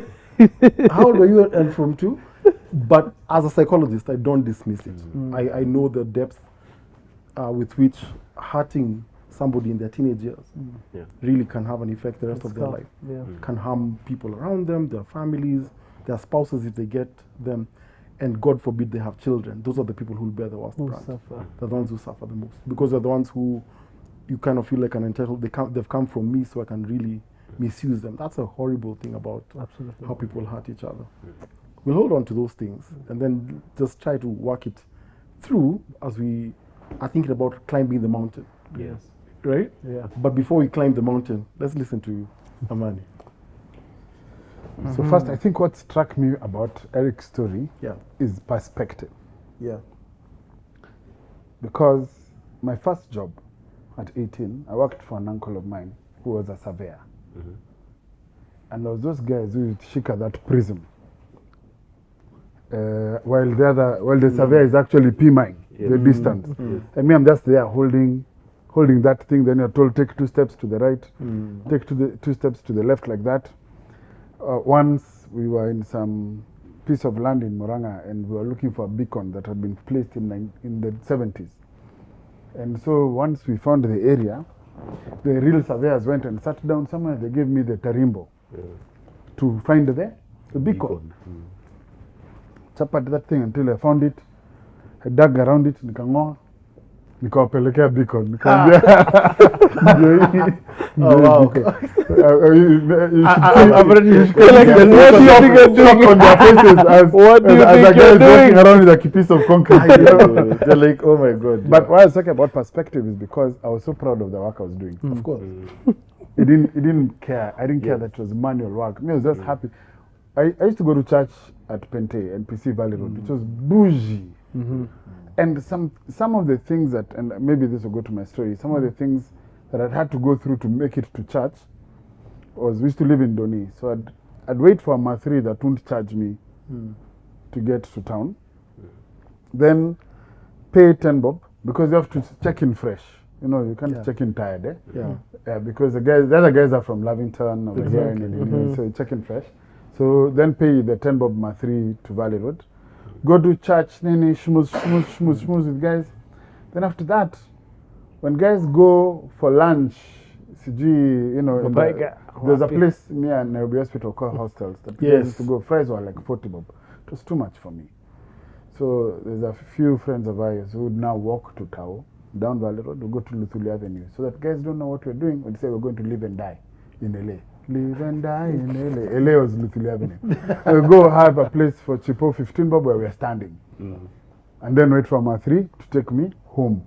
But that I can buy fries with my own chums that I chapad tarimbo for. Like me, I was very proud of. Of course. And we were not poor, but we were not wealthy. You know, so it's just perspective and talk about shame. But let me, I'll tell my story of adversary from a different perspective, from a place I'm looking at it now. Yes. And it's my recent struggle has been my imposter syndrome. Do you mind telling people what imposter syndrome is? Okay. According to Google it. You have a so it's literally feeling like you're an imposter, like you don't belong there. Okay. I know the feeling. So you're a fraud. I have felt like a fraud. And so let's now work it backwards, right? Okay. So in that story I just told you about Pente, I was a fraud. Not literally, but I didn't quite belong. I was not one of the guys that could go and buy fries for 40 bob. Like, Yes. I was a guy 4 fries or 15 bob. bob, yeah.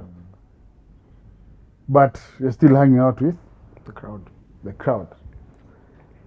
And I feel like that has been my story all along.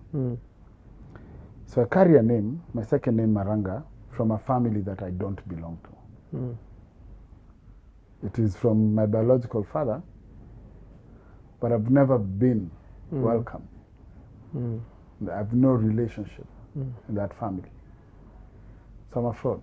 I'm not really a Maranga, you know? And I didn't realize that I carried this all through life. So I went to college, went to Daystar. We ran out of chums. I dropped out of school. And then started working, made my way up. But I don't have a degree, so what am I? A fraud. So I'm a fraud, right? Got married. Wonderful children. Marriage didn't work out. Fraud. Started a business. Built an agency. Wonderful communication agency. I told you we were in the same industry at some point. Because of the marriage failing, got into depression. Couldn't run the business. Shut it down. Still living on this side of town because I couldn't live in Doni for the rest of my life. So what are you now? A fraud. Fraud. And that has been, in many ways, and we're talking about that personal fable, how I have viewed Yourself. myself. And every failure sort of Amplifies it. It confirms It it. confirms it, yeah. That I'm a fraud. So the other day I was in I was facilitating a workshop. Like I said, I help organizations think through their corporate culture. I don't have a degree for this. And I go through this session after a guy from McKinsey has done his session. And we have such an incredible response from the client because the work that we do is real. I told you I facilitate, I create safe spaces that inspire empathy and authenticity. And that's true, it works. But after that, I left there feeling like a fraud. Even after seeing the impact and the response. Because that doesn't matter. It's the story that you Your tell history. yourself. Yeah. The story I've told myself all along. And the reason I've chosen this approach for my story is because we've talked about narrative. We've talked about identity. We've talked about shame. I have so many reasons to be ashamed. I have so many reasons to cover my head and call myself a fraud. I've had so many reasons to... My failures are public. When my marriage ended, I talked about it. We talked about it on my podcast. That was very public.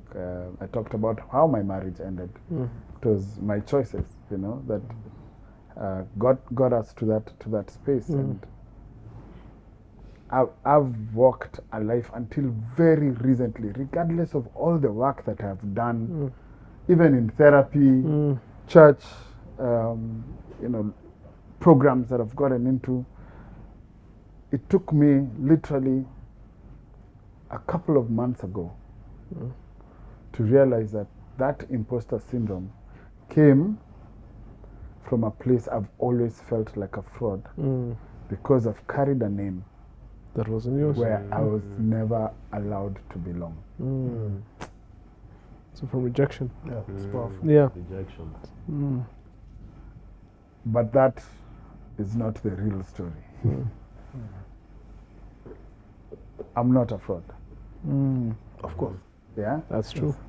And I've had to now retell my narrative to myself. Because we were talking about failure and getting up, because that business that I started, that I shut down, was very successful. Guess who did it? The fraud. I'm the guy who put it together. Yeah.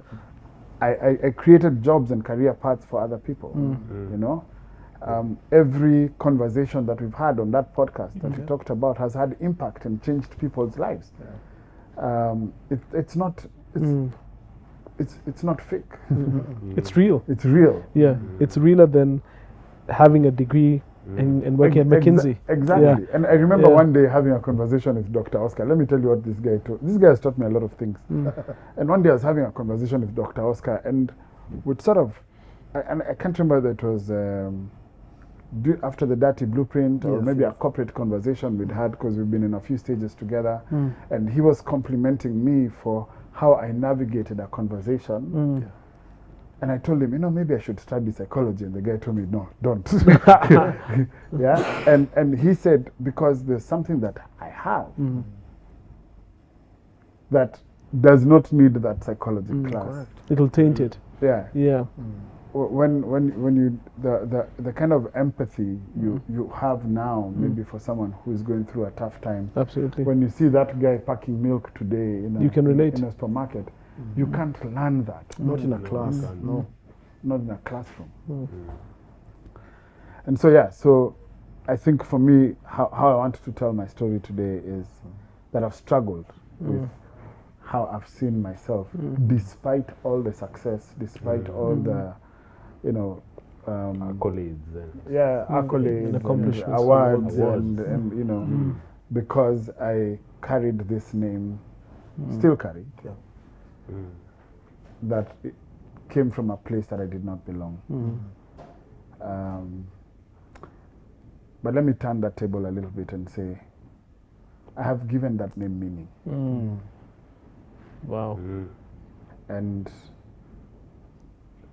I don't look down on that toil and sweat, those midnight, you know, candles that you burned, because in the same way, through a lot of hard work, a lot of reading, a lot of trial and error, mistakes, but also successes, my name means something.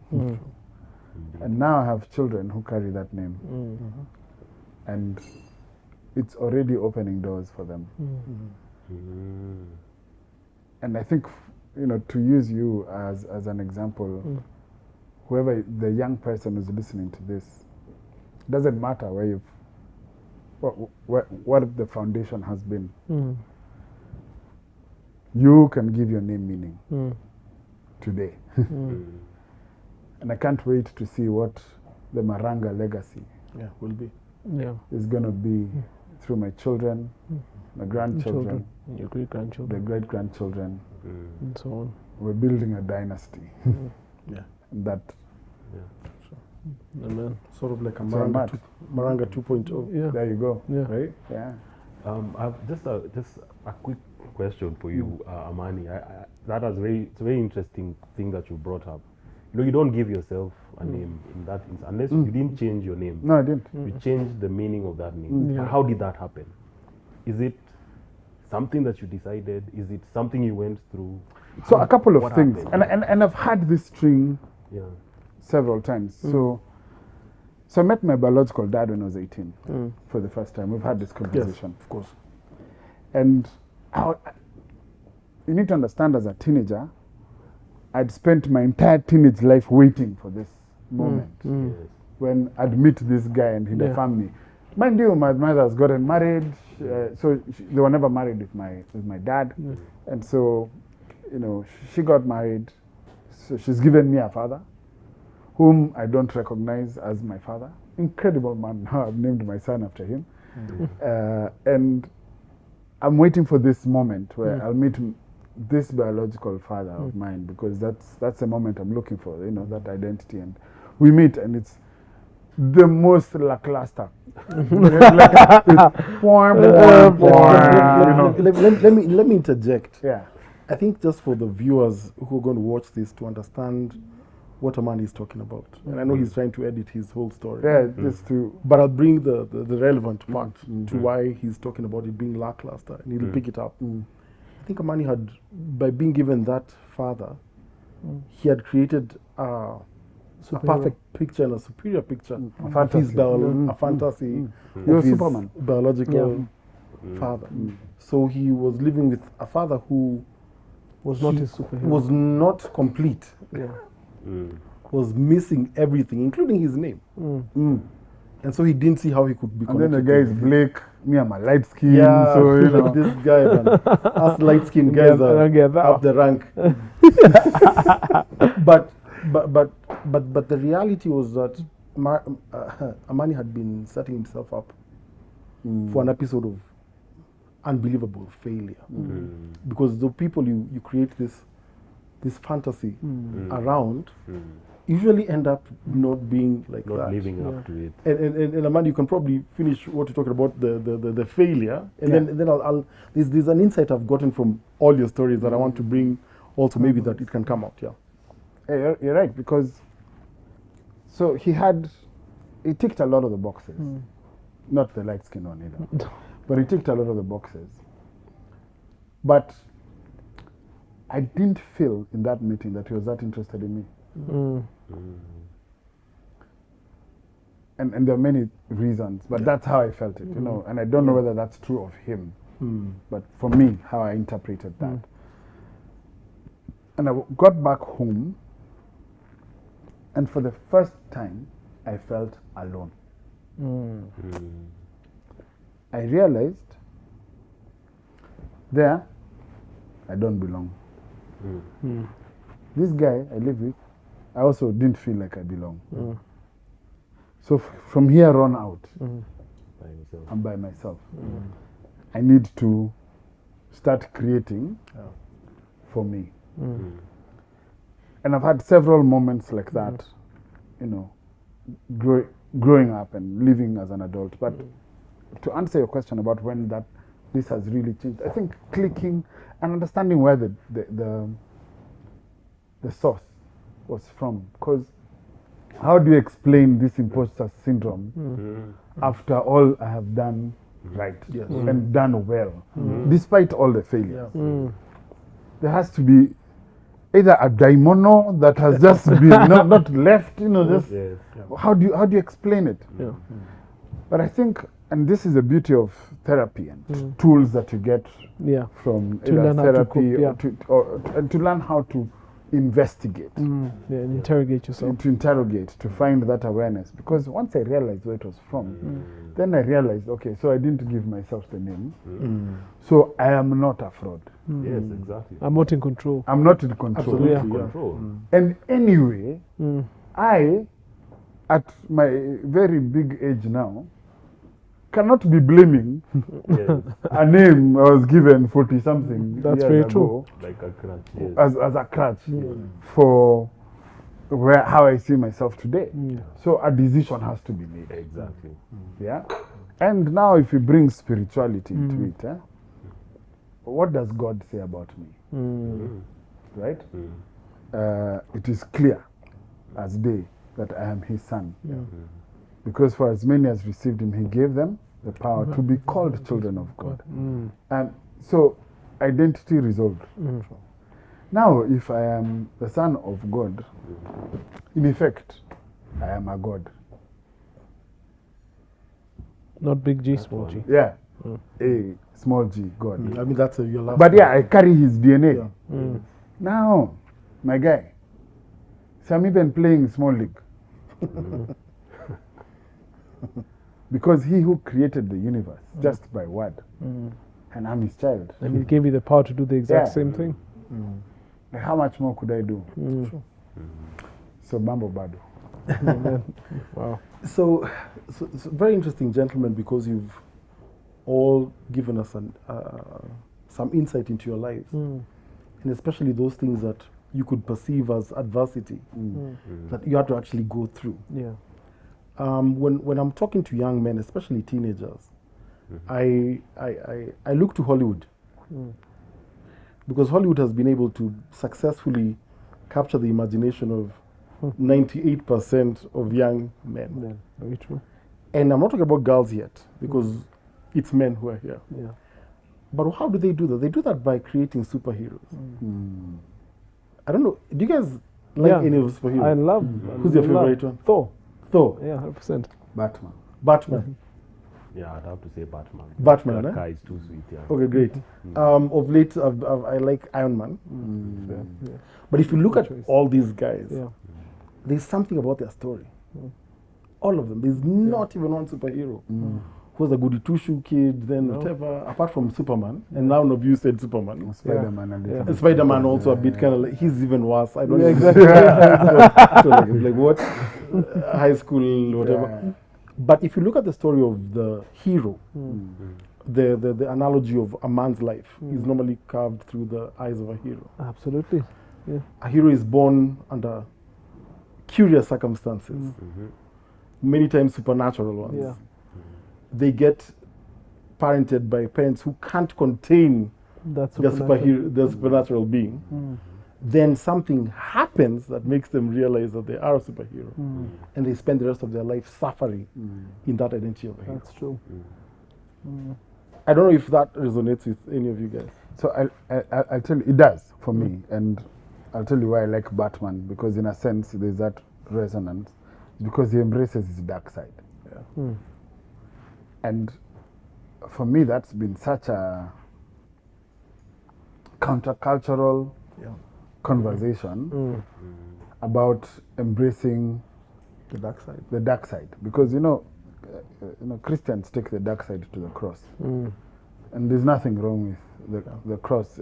Christ died, you know, so that we could live free. But I find that all these parts of us are useful for something, That's true. and when we are ashamed of them, we hide. That's true. You give the enemy power. We deny, we suppress, we do these things that put that, the term is, you know, the psychologist use shadow, you know. And for me, my shadow work, which is why I like Batman, is just being able to put that in front of me and say, I'm walking into this meeting angry. I'm not going to hide from myself the fact that I'm angry as I walk into this conversation. But I will not necessarily respond to everything in this conversation from a place Sense of of anger. That's true. Okay?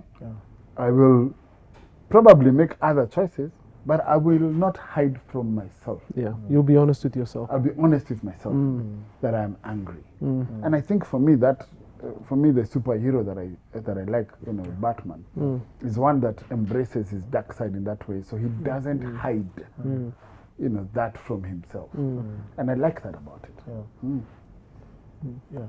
I for me, my hero Thor. The reason I like him so much, Because it's hammer time.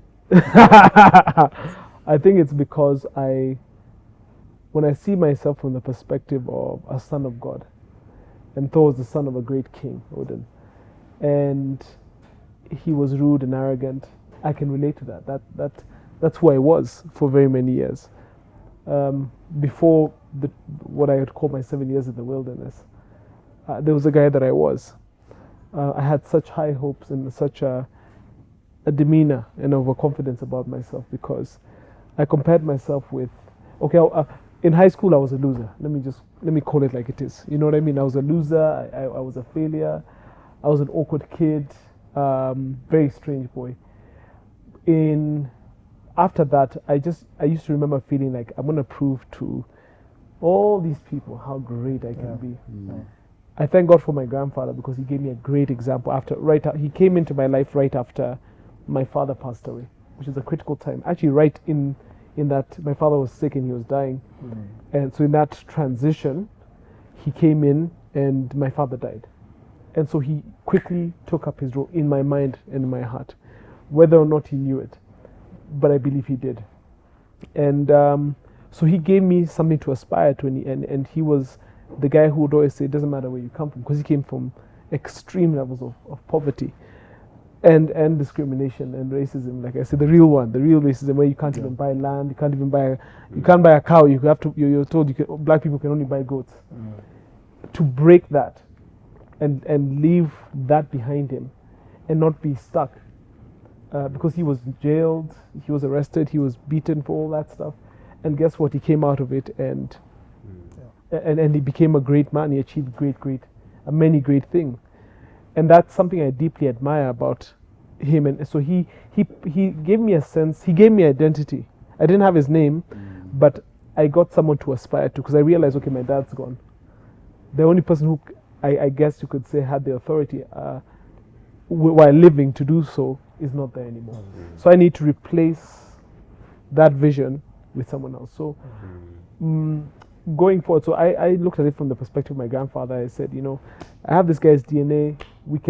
I can work as hard as him and become a success. So all these people who used to tease me in high school, or the people who used to look down on me in my family, my cousins, this, because I was a loser and I was awkward, and people who used to be hostile towards me because of my father and all that stuff, I said, I'm going to get back at them.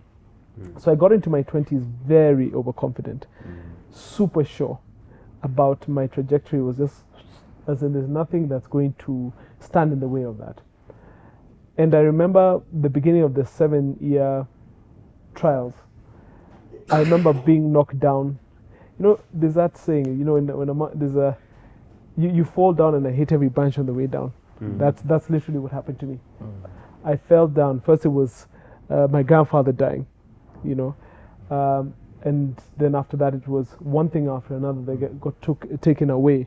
It's so many things. Being flat broke, and I'm like, and I had been broke before, but you see, as a kid you don't really see the need of money. I'd been kicked out of school because of school fees, so that's a chip on the shoulder that I had. Multiple, from I think every school after primary school, every school had been sent home because we didn't have school fees, and it used to annoy me so much because I'm like, I'm among wealthy people. Why am I?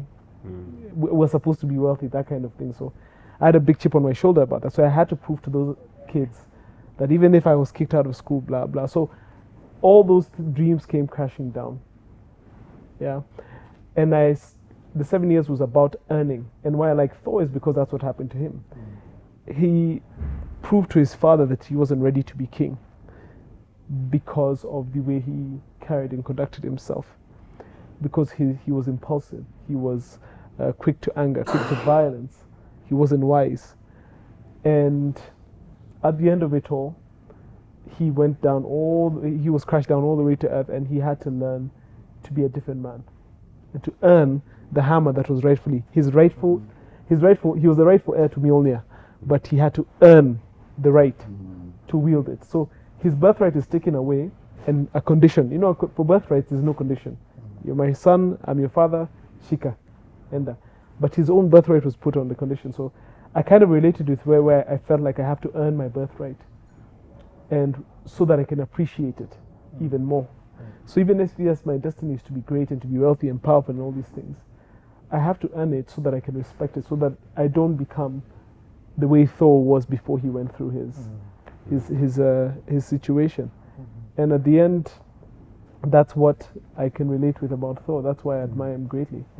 Yeah. Eric. Wow, different trajectory. Didn't see that one coming, but I said I like Batman, same as Amani, but for a different reason. So all these other guys are from a different planet. There's mythical stories behind them. There's a spider that bit you that gave you superpowers. That's why you can fly and carry a whole bus. Batman is a regular man. Yeah. Gets beat down and has to recover like everyone else. He's just a guy with resources who has disciplined himself and made himself a hero. Yeah, and I admire that, because that's the thing that stands out about him, is that he's no different from everyone else, right? And he's a businessman. None of these other guys are in Wall Street and doing deals and all of this. So I find that relatable as a hero, that someone can actually aspire. I find it different and a bit provocative. And he Who's can, yours? Well, I said Iron Man. Now, but it used to be Batman, curiously. But it's, you know, you guys realize they're the same guys in two different universes. That's the thing. They're exactly the same guy. And I think for me, it's just that whole thing of a man who went through a lot of issues, but Iron Man's story is different. He didn't come from like being beat down and stuff. He's just this arrogant guy who's created so many things. He's a super bright person. I never considered myself that bright myself. But you are the funny thing is that from my high school class, I was the first guy to get a PhD. Wow. Wow. But then the comment that bored me, oh, Oscar got a PhD. Oh my God, then all of us can get PhD. Jeez. Then I was like, I was like, okay, I see that. So it was always it was always those underhanded comments, and through life that, then I'm not from Nairobi, and I'm not from, so I'm from Nakuru, and being away from Nai makes your background not known.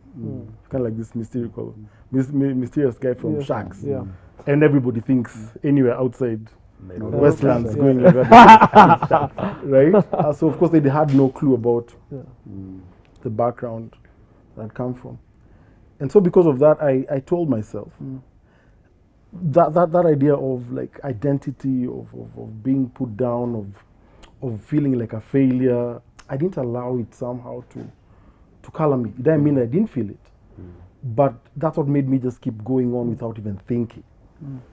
Forrest Gump. He keeps running. He doesn't see how embarrassing it can be for him to keep running. But for me, my hits came later in life. My hits came later in life. My story is one about grief that has actually defined who I am now. And those losses are the ones that have actually probably shaped who I am.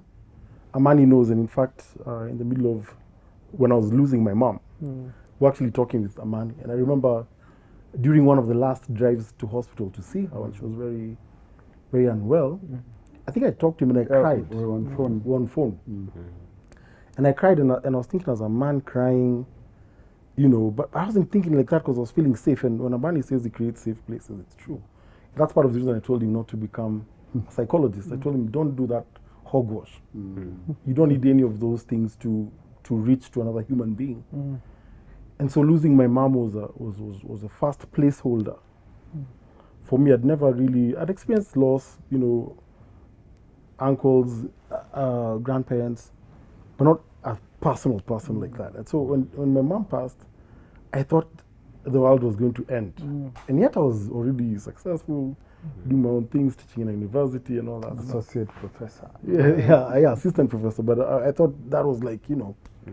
But 6 months later is when the grief that defined me happened. I lost my son. Oh no. And as a man, I cannot describe what that is. Losing a parent is hurtful. Losing a child breaks you. I became angry. I became unrelatable. I disappeared. I didn't disappear because of shame. I disappeared because I thought that nobody could understand it. And every time I met somebody who, after we'd gone through the loss, in fact, when I was introducing myself, I didn't say anything about my children, but I say I have 3 kids. One of them is in heaven. And the story of my son, I have another son now, which doesn't change the story about my son. But in defining who I am and how I look at life, I think it's given me deeper empathy as a man, and probably looking at life differently, learning how to connect to people's feelings a bit better. And yet I was trained as a psychologist. All through these years, I got my doctorate many years ago. I feel like a relic. When now. I met you in 2013, you were a doctor. Yeah, I was already exactly. Yeah. I'd already been a doctor for about 4 years, and so it shows that for us as men, I think my own journey has taught me that the things you go through personally are the ones that actually make you learn how to go through that adversity. How do you become empathic and have empathy when you've lost everything, at least in your eyes? I think it's everything, right? Losing my son changed me. It completely changed me. And I know it. And until today, I'm still trying to get out of that identity of saying, you know, I see his pictures. Luckily, a friend of mine helped me to do a thing, took a picture of him, and, you know, I have this thing in the house. So where the family pictures are, he's also there. And my kids know him. And that's, I think, probably the most beautiful thing for me.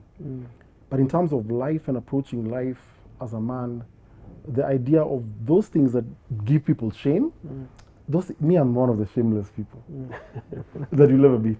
Amani. It's true. It's true. Is it right? It's true. And the reason is because I realized none of these people are going to feed me or my family. None of them are going to be there at night when I'm going through any struggles. I work in the darkest corner of humanity, and when I'm there, they're not there with me. Yeah. So I'm like, these guys, first of all, have a soft life. Yeah. Okay, maybe it's unhealthy, by the way. I'm not saying that it's yeah, so I'm like, these guys, first of all, have a soft life, so you don't have no right to come and tell me how I should be living my life. Yeah. And so therefore, I'm able to hold other men and hold your hands when anybody is going through something tough. You know what someone might think is shameful? I'll enter into the shame with you, and we'll sit there. We don't even have to talk.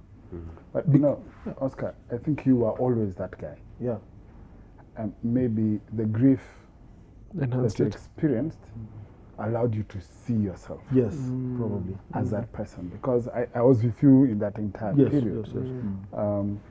But we'd started doing conversations Way before that. Way before Yeah, that. absolutely. And I was processing my own life. I was processing the end of my marriage. I was processing, you know, my relationship with my mother. I was processing these things. And yet you were able to very empathetically walk into those spaces with me. You were able to give me perspective. You actually were one of the people that removed shame from the conversations I was having, and brought me to a place of authenticity very early in my, you know, at least being able to speak publicly about my failures. Excuse me. Sorry. My failures. And I'm saying this to affirm you in a way because I watched you deal with your mother's passing. And I watched you deal with your son's passing. And when I hear you talk about yourself now in terms of empathy and how you see people, you're still the same guy. Only you see yourself Probably, now yes. in a way that allows you to now, identify with it. So probably thanks, Amani, for that. I think, to me, then it means that if a man has to go through adversity, what adversity does is put up a mirror in front of him. Absolutely. Exactly. Very true. I think Amani talked about the inherent value that a man already has, but that you have to go through the work of actually discovering who you are. Unearthing who you are.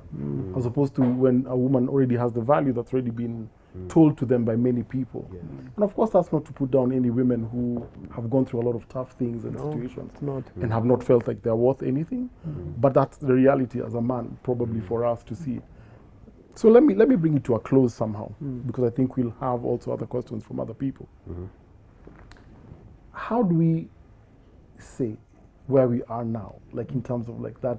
We've defined our moments, we've talked about our adversities, we've defined who a man is, we've talked about some of the issues that and of course we can talk about being a man for 2 years or for a long time. But in this short time we've had, where are you now? Like, are you still in a journey of reflection? Have you reached a place where you feel you're at full throttle, you're at cruising speed, and now you're going, or are you trying still? Where are you now? So at least we see if you've been able to unstick yourself from that adversity. Matt? I can say for me, for a large majority of my life, I've been in the eye of the storm. That's how I see it. Choppy water everywhere, see every ship's breaking, being thrown around, and a lot of confusion and devastation and fear. Especially after my father died, and the information about how and what happened to him came out when I was in my teenage years.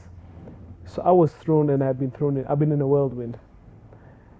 And then now I'm in a place where the waters are calm. Still storms, but nothing like that stuff. So I'm in a place where maybe, I don't know, it could be the case. Maybe actually I can confidently say it probably is. The storms are still there, but they are not as, I don't feel them as much. I think when you get used to sailing through really rough waters, when you grow up in rough waters, you get to a point where you now, you don't get bothered by the slightest inconvenience, because in your mind it could have always been worse. So where I am right now as a man is, I got used to the bad for so long. I'm now learning to get used to the good, and learning to get used to functionality, to consistency, to security, all things which I didn't grow up having. You know, things were very insecure and very unpredictable all the time. And that's its own journey, because where a lot of men fail, and I don't know if you ever had that conversation when you were discussing how your marriage broke down, is when you're used to dysfunction as a man, the likelihood is that you're going to keep repeating cycles that reinforce the destruction. So you're going to start self-sabotaging. When you're doing well, that's when you start sabotaging yourself, because like, no, I don't belong here, so I'm supposed to go back to life the way it was. So I'm been in a process of making sure that that doesn't happen to me, because I believe that's what happened to my father, and that's why he's not here anymore, because he felt that he didn't belong with my mother because of where she came from versus where he came from. When I analyze it, so that's where I am, learning to just accept the acceptance, accept the good times, accept the security and the peace of mind. There's a time actually a few years ago, allow me to share a bit more. My wife and I moved into a new home, and I saw it unconsciously. It's like in my mind there was an earthquake one night, and I fell to the ground in the middle of the night. And I woke up and I was like, get under the bed. But he said, why? And because in my mind there was an earthquake, it's because I was still adapting to this peace. Calm. Everything is okay. The ship isn't being thrown upside down. When you get used to those kind of things, you expect it at every turn, even when it's not there. So that's exactly that's where I am now. I'm in a place where I'm now adopting this new kind of experience of life, and learning to be functional and enjoying it. Yeah. Great. Yeah. Good to hear that. Eric. Where am I now? I really like this place because the kind of discussions we are having is that life is not linear, right? We have ups and downs, and how we manage them, how we prepare for them, how we deal with the downs, kind of defines how far we can go, right? Because a lot of men get knocked down and don't come back for whatever reason. Everybody has their own journey. I've just come out of a 7-year, Matu, I know you go through cycles. I've also gone through a 7-year cycle that was very tumultuous for me, in good things and bad things, right? So in that 7 years is when I got married, is when I started a business and learned very quickly that business is not what you think it is. So got handed a very, very hard lesson, tried things and failed, had children, right? Started a family as a firstborn. Nobody taught you how to be all manner of things. So there's been a very intense 7 years of self-discovery and trying to get things in order, right? And in that time, I believe I've just come out of it into a settling period now. That period of building, when the things have been removed, right? You know, so you know when we talk about defining moments and movements, right? There's also distractions and disruptions and diversions and all manner of things, right? And they're all meant to keep you from what it is you need to achieve. So in these 7 years, I came out with clarity of what I need to be doing, where I need to be, how I need to be with my family, and that sort of thing. So I am in that place where I feel I've settled, and because of that settling, there's a lot more responsibility. In my extended family, as a firstborn, I'm trying to help with my brothers, with my wife and my children. I have young children, teenagers. I have a teenager who is also looking up to me. There's responsibilities at work. So managing all of these different roles and priorities, right? But from a place of calm and peace. And you guys have mentioned, you've mentioned therapy. That was a tool for you. For me, it was coaching. And we were just laughing with Apostle Angie, and I sent it to Apostle Angie. I don't know if she saw it. From the day of this recording, 5 years ago is the day she forced us to write our visions. It's dated this day. Wow. So we're looking at it with my wife. I'm like, it cannot be. 27th, same day. And that became the cycle of, from that point, that's one of the moments that I can look back and see that things started to change around. Clarity. That thing of Habakkuk to write the vision down and make it plain. From that, I'm telling you, that changed things. 5 years ago. It doesn't happen overnight. It took about a year, 2 years to just find out. Coaching is in some ways therapy. Yes. And it dealt with a lot of issues. But that now was a preparation to now start to build, because there's a place where life is more forgiving with mistakes, and others where it's very harsh. Brutal. The amount of responsibility that is on our plates, and as men, and we can say it, is high. We don't have the luxury of gambling and risking things, right? And that's why that preparation is important. And I feel like I've gotten to a place where I'm equipped to do these things. Yeah, so I'm in building with a lot of ambition, a lot of wisdom, I hope. But still, there's no certainty in life, right? But there's a hope in Christ that we have, that things will be good. And there's a challenge, like there's a challenge, and Matu likes to talk about this a lot, about building generational wealth, building an inheritance. So my mind is on that inheritance. I have to start now. I have to start now. I can't be starting at 60. Yes. Okay, great. Yeah. Amani. If I say where I'm at now, a friend of mine and I joked at the time when things were really rough for me about how we were doing very well not too long before. And the insight, the revelation was about Joseph talking to Pharaoh after interpreting the dream and telling him he's going to have 7 years of plenty and 7 years of adversity. Yeah. And it's because we both talked about 7 years. Yeah. Caught that. And what we hadn't realized, my friend and I, was when we'd gotten our 7 years of plenty. And what I hear from you, too, is that you're getting into your season of your 7 years of plenty, which I identify with. And knowing that, if, Joseph's advice, which made him Prince of Egypt then, because he told the king, put into granaries, store for the 7 years of adversity, of famine, drought. We don't know what happened, but the assumption is, we know, because when drought happened, that's when Joseph's brothers came to Egypt, right? Yes. And Egypt had enough. So I think for me, first, the thing to remember, that I've remembered now, is to remember my 7 years of plenty. And to do the right thing, so that we cushion against those 7 years of drought. So I'm in my 7 years of plenty. I'm so grateful for where I'm at today.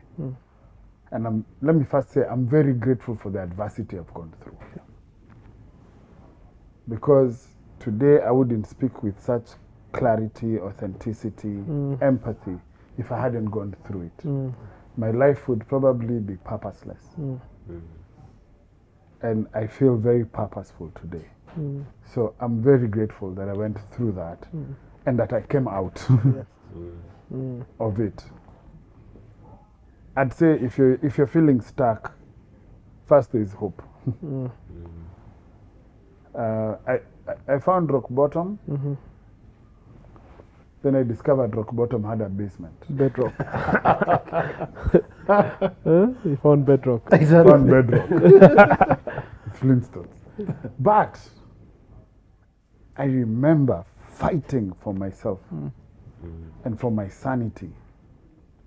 And 2018 was my fight year. 2018 was when I did my Purpose and Leadership Forum. I did Zindua. I did Crucible. I fought. I created the product that I sell today, Pit Stop. 2018, I started my podcast. 2018 was my fight year. You have to fight for yourself. That's true. You have to fight for your sanity. You have to fight for your space. It's not going to be handed out for you But in your fight, you will not be alone. Yeah, man. And I had men stand with me. I had men support me. I had friends, men and women. But let me talk about the men, because I wanted to say that men need solid male friendships. Absolutely. And today, I am a product of those men fighting with me, but because I had the fight in me. So I'm in a great place. I don't live in the city. I'm a Shags kid. With a swimming pool. I live in Kwale County. You guys know it as Diani.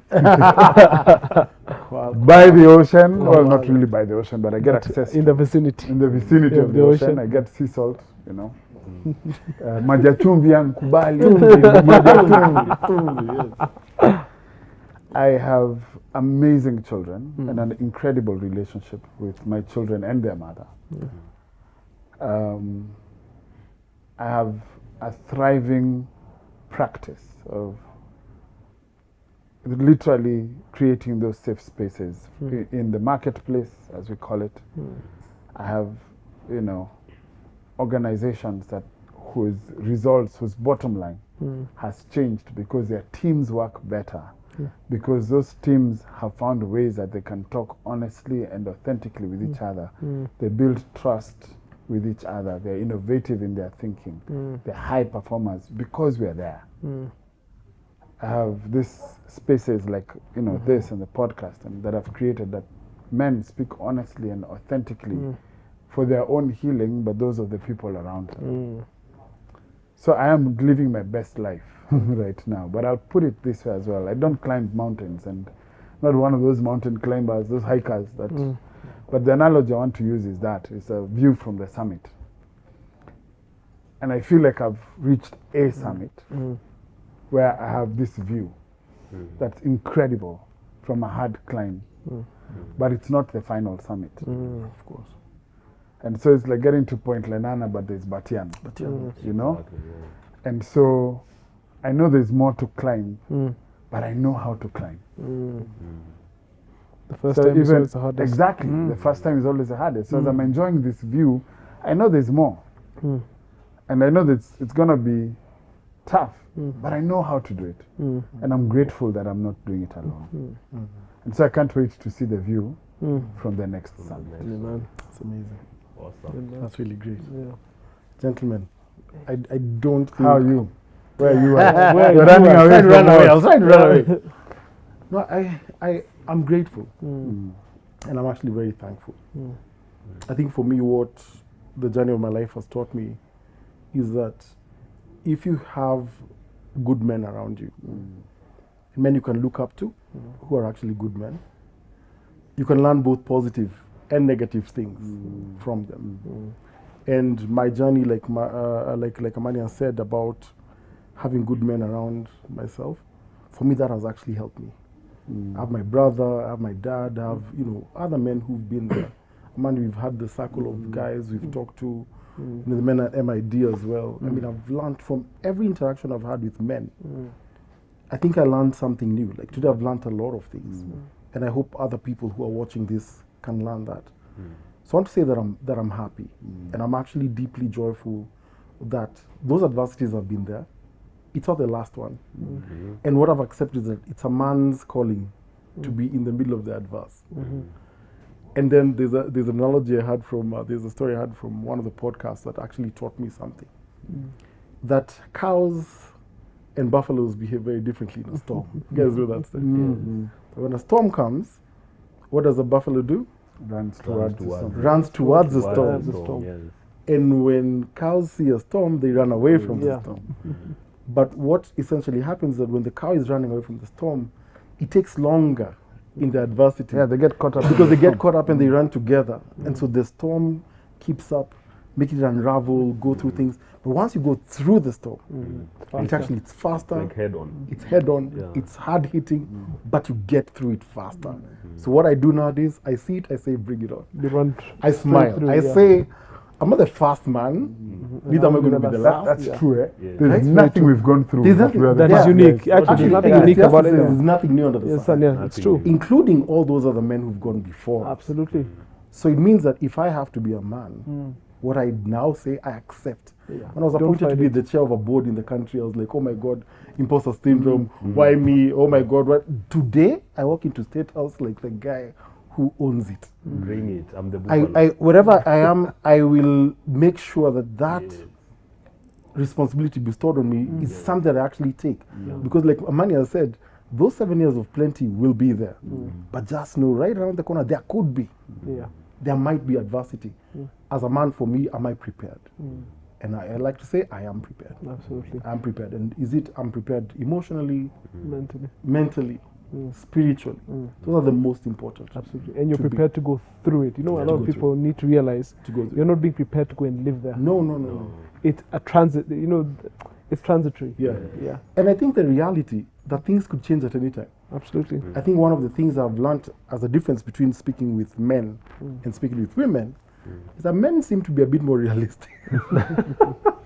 Which, honestly, and that could really, it could really arc a lot of women and make them feel, oh, you're attacking. But I think that men, It's not an attack. even from what the viewers have seen, all of you have just been authentic. Yeah. Yet men don't speak. Yeah.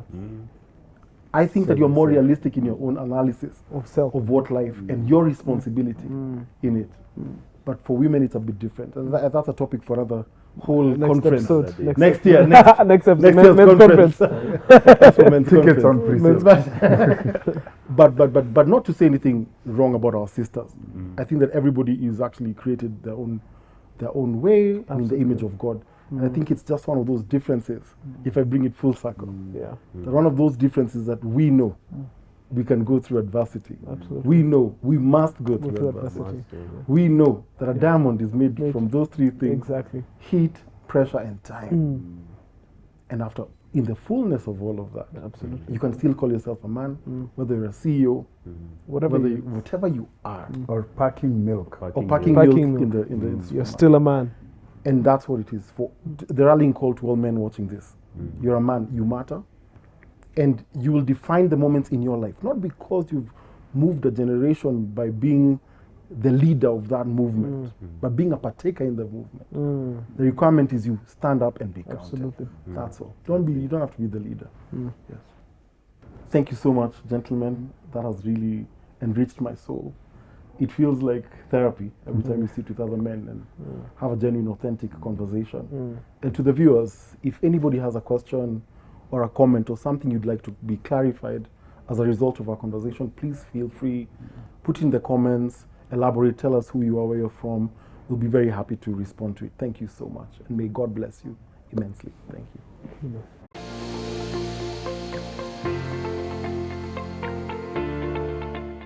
Hey everybody! Welcome to Unstuck 2025. This is an amazing panel conversation. I'm so grateful.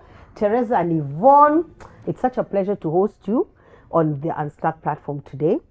We're looking forward to sharing our unstacking stories. I can't wait to hear them. I'm really looking forward to this conversation. So before we start, I wanted to define again what unstuck is. I loved this definition. It says being unstuck means staying in a pattern, behavior, or belief that no longer serves your goals despite having the capacity to change. And I really love the fact that it's staying in a pattern, in a behavior, in a belief. It no longer serves your goals and you have the capacity to change. I think that's the best thing about it, that is what we're going to talk about about getting unstuck. So I'd like you to introduce yourselves to my guests and then share an unstucking story that comes to mind. And I'll start with you, Yvonne. Okay. All right. Hello, everyone. Thank you so much for inviting me here. It's always such a pleasure to have these conversations with you, Pastor Angie, and I'm so happy to be here, Teresa. My name is Yvonne Njeri. I am a public and private sector innovation management consultant, And what that means is I enjoy helping universities, parastatals, that means government institutions, as well as organizations just think about new products and new solutions to help solve some of Africa's bigger problems. My background is marketing, and I was in the corporate field for 20 plus years. And then I recently moved into the innovation field where I work with a lot of SMEs. It's so amazing. Yeah. And that's actually part of my Unstuck story, to be honest. So that's one of your Unstuck stories. That's one of my Unstuck stories. Okay. So I think a good place to start this story is, let me tell you a little bit more about myself. I can be very ambitious, very driven. And I had always seen myself as a corporate girl, to be honest.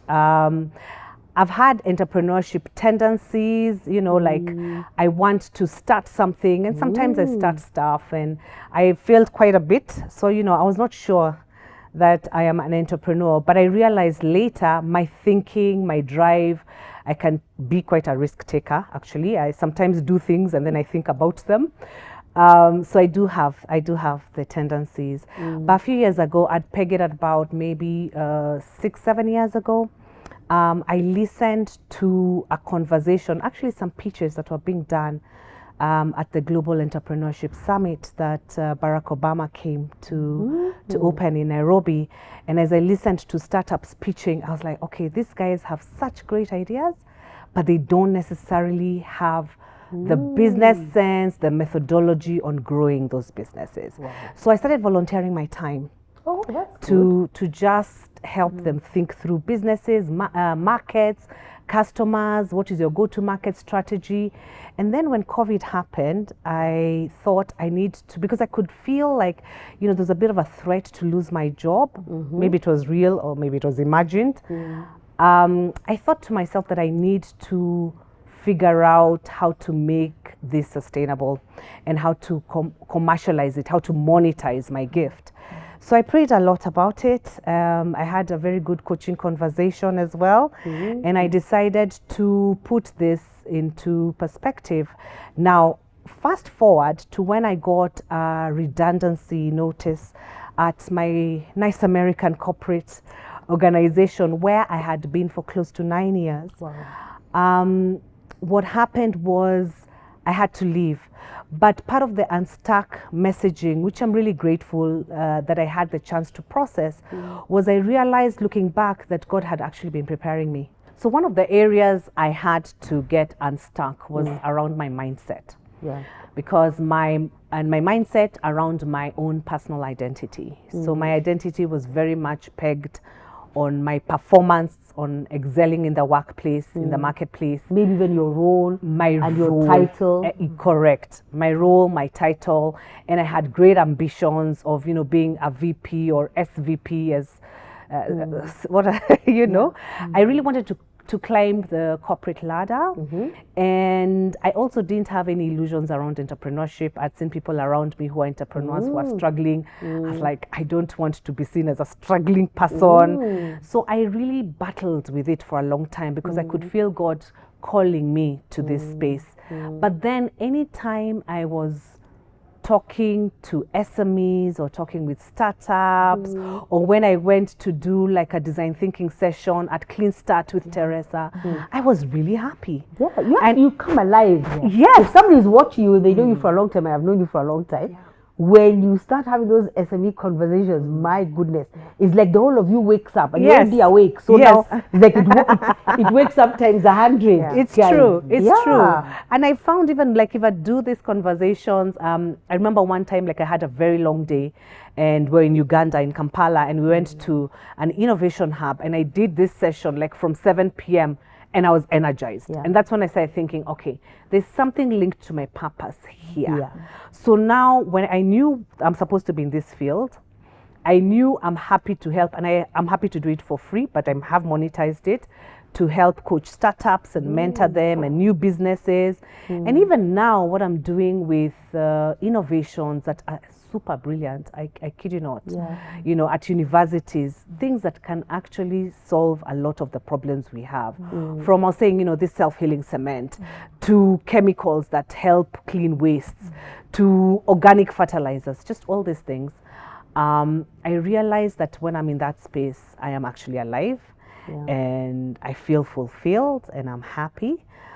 So I really had to talk to myself. I had to pray. I had to listen to people. So lots of my friends, my community has really come through in terms of encouraging me that I am in the right space and that my identity, I had to learn my identity as Yvonne Njeri, who I am as myself without the identity of a corporate job, without the identity of the corporate money, because I was like, now we like it.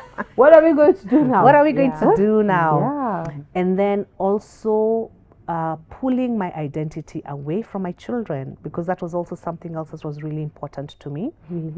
Yes, being a mom was such a big deal to me, but I kept feeling this tug that I need to be more than a mom. And there's nothing wrong with being a mom, and I love my children, and I'm so blessed that they're really amazing human beings. But I had to also separate that. That means if I have an opportunity to do something for myself, You're going to do it. I'm going to do it, not always sacrificing myself for my children. And again, it didn't happen overnight. It was such a long process, a lot of fighting, but I got there. And it's very countercultural, but I hope we come back to that, because that's another thing. Women especially. Hey? Yeah. Dying for the sake of the children. Yeah. And said children. Yeah. The day they leave. Hey. They, you know, even at least a turning back would be good. You know, like a turning back, like, let's see what's going on. Yeah. No turning back. Going is going. This is the direction that we move. And it just reminds me something I like to say to women, because you've brought it up, is that women choose organizations, they choose their children, they choose their spouse, they choose their families, they choose their marriages over themselves. Always, And sometimes those things don't always choose you back. So you have to be very careful about the choices that you're making. And that's why we get to the end of life and we are bitter, angry, and annoyed. Because of the choices that you made, you see? This thing is saying that being unstuck is having the capacity to change. And it can change at any time. Because even you would have had a conversation with yourselves. I said, it's too late. I've already been living this life like this. We might as well move on, you know? But that's not it. At any point you can make a change, and for this choose yourself in this particular context and situation, then you make the change that is required. And I love the journey about the entrepreneur, because I could see it coming. I knew something is changing here.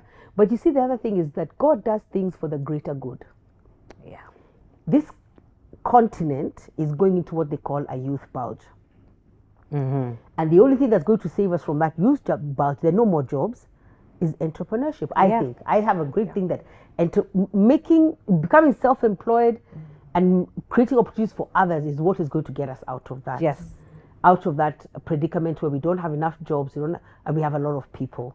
So that's a really amazing thing that you're doing. And then I can see you want to jump in, and also like the gentleman who has the self-healing cement. I mean, who would have known about it? I'm waiting for the self-healing cement. Who would have known that there was such a product? And the thing is, I think as you've discovered, on the university shelves are they like projects? But they're on paper. Many projects. And scientific, like well-researched scientific innovations, excellently done. So they do them and then they put them there because their skill set and their experience and their exposure is around research. It's not around going to market, looking for customers. Scaling. Your favorite words of scaling. Scaling. That's not their strength. That's not their strength. But it can be your strength. But it's my strength, actually. And you can even gather, it's actually your strength. It's my strength. So that's why God is taking you there. Otherwise people will just be sitting there. First of all, I'm very well. This is, we not that we had a script, but please, corporate organizations, you need to get in touch with Yvonne Njeri, because you can, especially if you're looking for real solutions, you can support these projects, innovation, and make them happen and create bigger solutions for very many more people. So I'm really hoping that happens as well. That there's an awareness you're creating. That we have these projects. We just need, they've been well researched. so we can even try to pilot them in smaller packages if that is what is required. Yes. And scale it and see whether it works. Yeah. I just want to add one thing real quick. Yes. Around what you've said about the youth in Africa.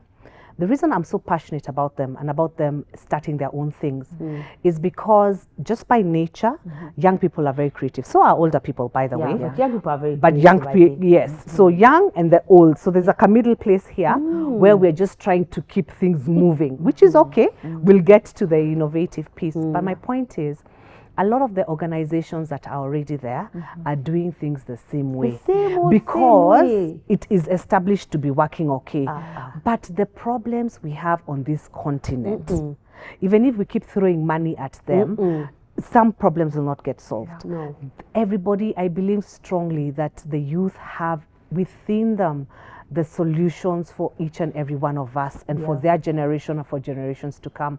So they can, if we give them the chance to innovate, they'll be able to do it. If we go to big organizations, big banks, you're telling them innovate, they're like, they just look at you. Yeah, because they've been doing things the same way. They're not structured to be flexible and to be malleable and to be agile. Though they're trying, but I put my bet on the young guys to come and help us move. It's amazing how God knows. Just imagine we're getting to you, but it's amazing how God knows. You see, there's a scripture that says, somewhere in Ephesians, I love it. It says that He's the God of this age and ages to come.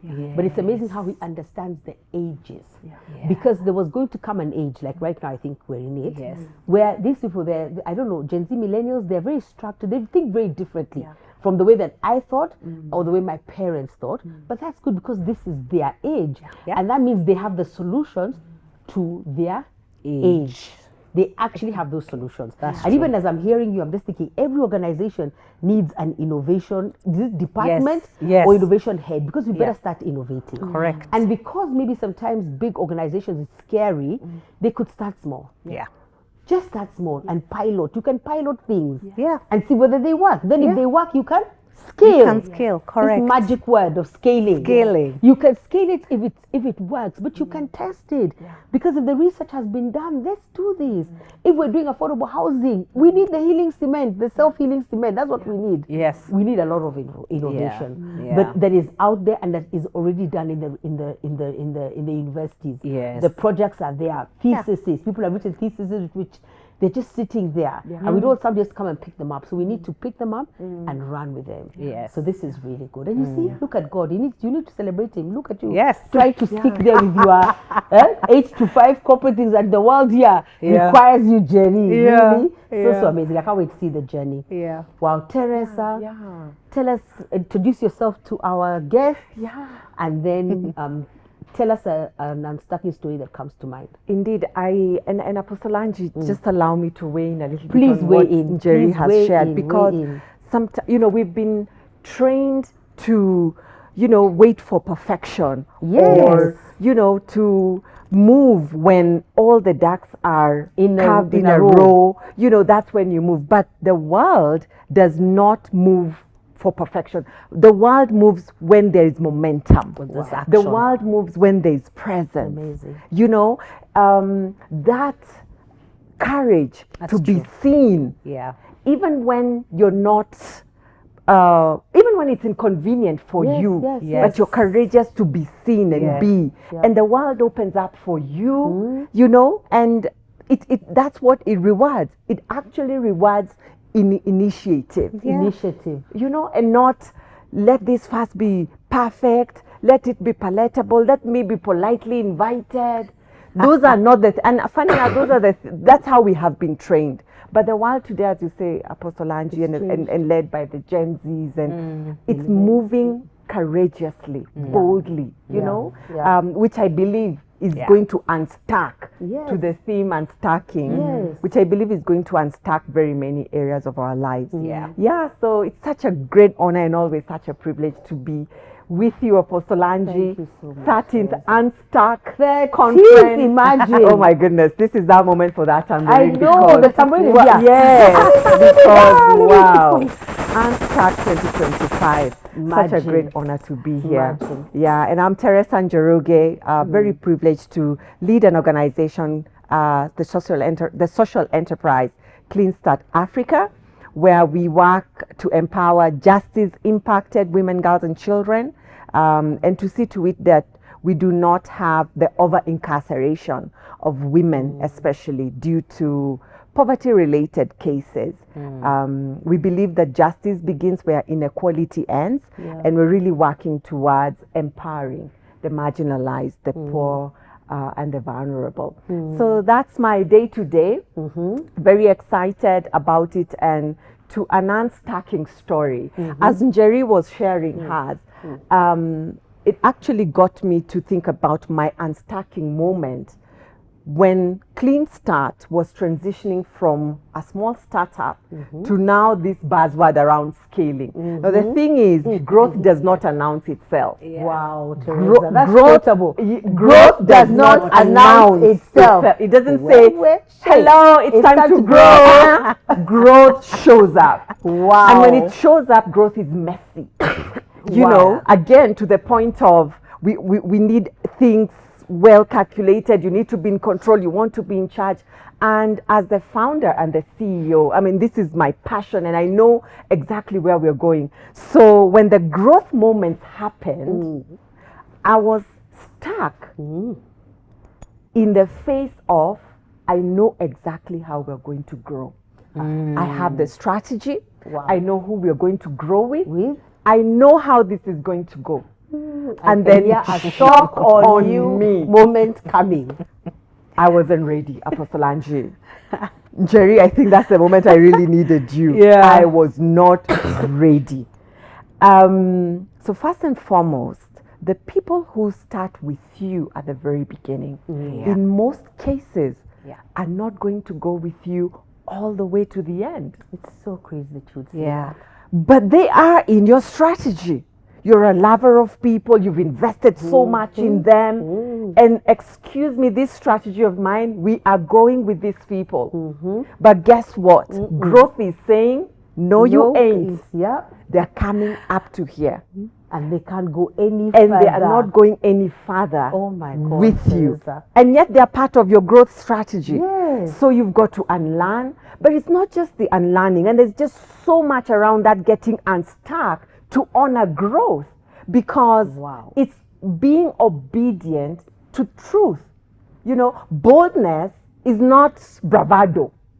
It's being obedient to the truth of the moment. The truth of the moment. And if you're not obedient to this truth of the moment, you're actually going to mess up something good, because you're trying to put yourself in the center of these things and to be in control. It was very, very difficult to accept the fact that for us to manage this growth, first and foremost, it's over and beyond me. And to honor it, I have to obey to this reality of what is happening here. There were people that I had to let go that I truly, truly loved. And it's so painful. People that I had to onboard who would not be my day-to-day go-to. But guess what? We need that skill, the professional way that we need to handle this. If this is to grow, then we need you on board, and many other changes here and there to honor that growth. And so I truly want to say that, you know, in those moments of unstacking, people see the choice. What they miss is the sacrifice behind that choice. Oh my God. You know, and so I want to say to anyone who's listening, and to myself and to us here, that we see you, we hear you, make the choice, make the decision, hard as it is. The weight of leadership, or the weight that you have to carry in whichever front or whichever area, it's not meant to be seen, but to be carried. It's not meant to be seen. It's not meant to be seen. S-E-E-N. S-E-E-N. The weight of the leadership. Yeah. It's supposed to just be carried. Oh, wow, Teresa. Wow. You know, Apostle Angie, the weight of timing that protects, Apostle Angie. The weight of outcomes that cannot be rushed. You know, the weight of people you protect who will never even know that you're protecting. But you know what? The people who lead from depth, they build foundations that no one will ever question. Yeah. And the that's what you're foundation, doing. I'm so grateful to be doing that because I needed, even me, I needed that because it's hard. I mean, doing Very anything hard. that God asks you to do, and it's not only just for me, all of us. It's hard. It's very because hard. it comes to a point of choices. Yes. Defining moments of choices. Yeah. There are so many times, Teresa, including this morning when I tell God, I think I've done everything that I'm supposed to do. Yeah. I can now retire peacefully. When is the retirement coming? And he's like, there's no retirement. I'm like, please. It's enough. Yeah. Because it's the weight of people, the responsibility of people. Yes. You know, the prayers you have to make for people. So many people let me down, like, let's say, with this Unstuck.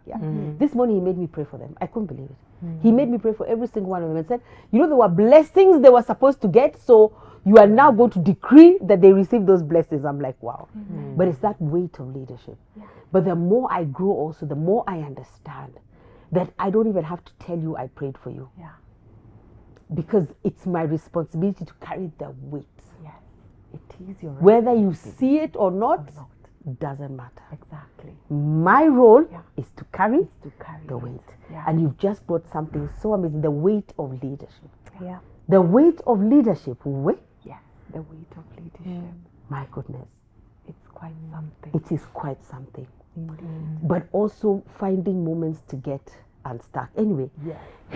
And to your earlier point around most people get stuck because you don't want to make that decision that will unstuck you. Yes. You're probably waiting for applause. Yeah. Yes, you're waiting for applause. You're waiting for somebody to say you have it right. And you see, like now with you also, with the people that you can't move on with, it's like you need a 1 hour, is it pep talk, sermon series around it? But it doesn't, you're still going to have to move on without them. You have to move on, Apostle Angie, because as you mentioned, the people that I work to unstuck, the choice and the decision for me to get unstuck and keep moving, that's a life and death decision. It is. They do not have another organization that is going to do that for them. Exactly. So I do not have the luxury to get stuck in myself of the uncomfortable situation. Or that I'll make people uncomfortable. This is not for applause. But especially what you do. Because my next question, my good Lord, was, Teresa, you're a voice to the voiceless. Why are you a voice? Because, you know, there's a choice. Yes. Even if we had multiple choice. One, you don't have to be a voice. Yes. But why a voice, Teresa, especially with... Now, how long have you been a voice right now? Now it's 10 years. 10 this is the years. 10th year since setting up Clean clap Start. for you. I thank God so much. 10 years. I founded Clean Start 2015. It's 2025. 10 years of being that voice. Waking up every single day and knowing that if I don't speak up, if I don't make that decision, that's very unsettling, that's very uncomfortable. That woman does not have a meal today. That woman is going to sleep in prison tonight. That woman's children are all by themselves. So I must be the voice. And sometimes it's truly uncomfortable because you're showing up in spaces where these resources and where these decisions are made, and you're making people very uncomfortable. Very uncomfortable. I'm amazed at how we can go into a situation, even with you sometimes, and how people react to it. There are those who say the prisoners, that they should be forgotten. They should be erased. They're criminals. First, they paid their price to society. You gave them a term. You said these are the number of years they should serve.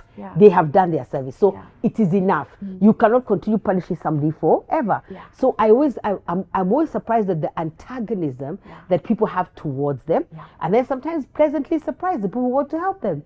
Because it's something that can happen to anyone. You know, that's the thing. Even it scares me when I say it. I know. There's no one who cannot end up behind bars. It's like a hospital.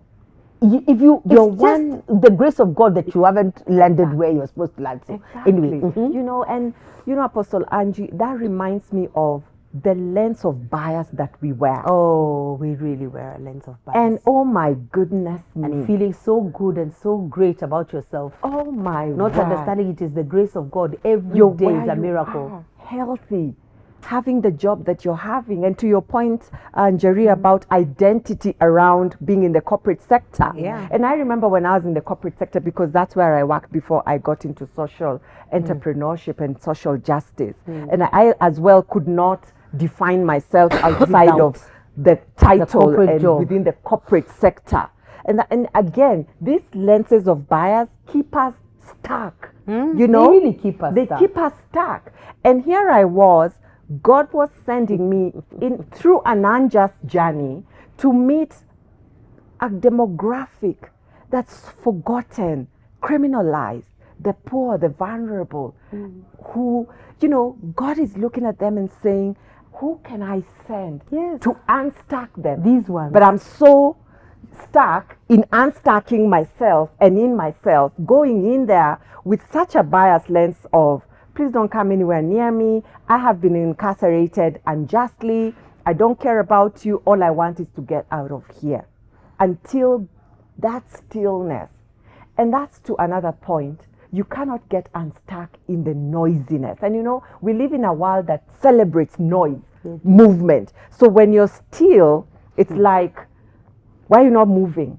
Why are you lagging behind? But do you know something? The genius within us never comes out unless you're still to hear yourself. That's so crazy. And that's where Teresa. God speaks to you. Yeah. When I sat in that prison for a year, Was it a year? yeah, serving that year sentence, that's when my lens, you know, got off and I began to see, can you believe it? That you're serving time with people and you still can't see them because you've judged them. And I keep asking myself, am I moving around life today and not noticing what's happening around me because I'm so stuck within myself and the different lenses of bias that I'm having, you know, judging people? We miss out on so much. But I thank God so much that I saw these women, the children, and I truly got to understand their pain. But most importantly, what God needed me For you to to do. you know. And coming out of prison and then thinking to myself again to that stuckness of there's a way things operate. I mean, let it flow.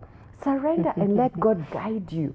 Do you know I got out of prison with the dream and the desire to support them, but I had a manual showing and telling God, this is how we are going to support these women. Wow. As opposed to asking God, How do you want would you me like for me to support? to empower these women?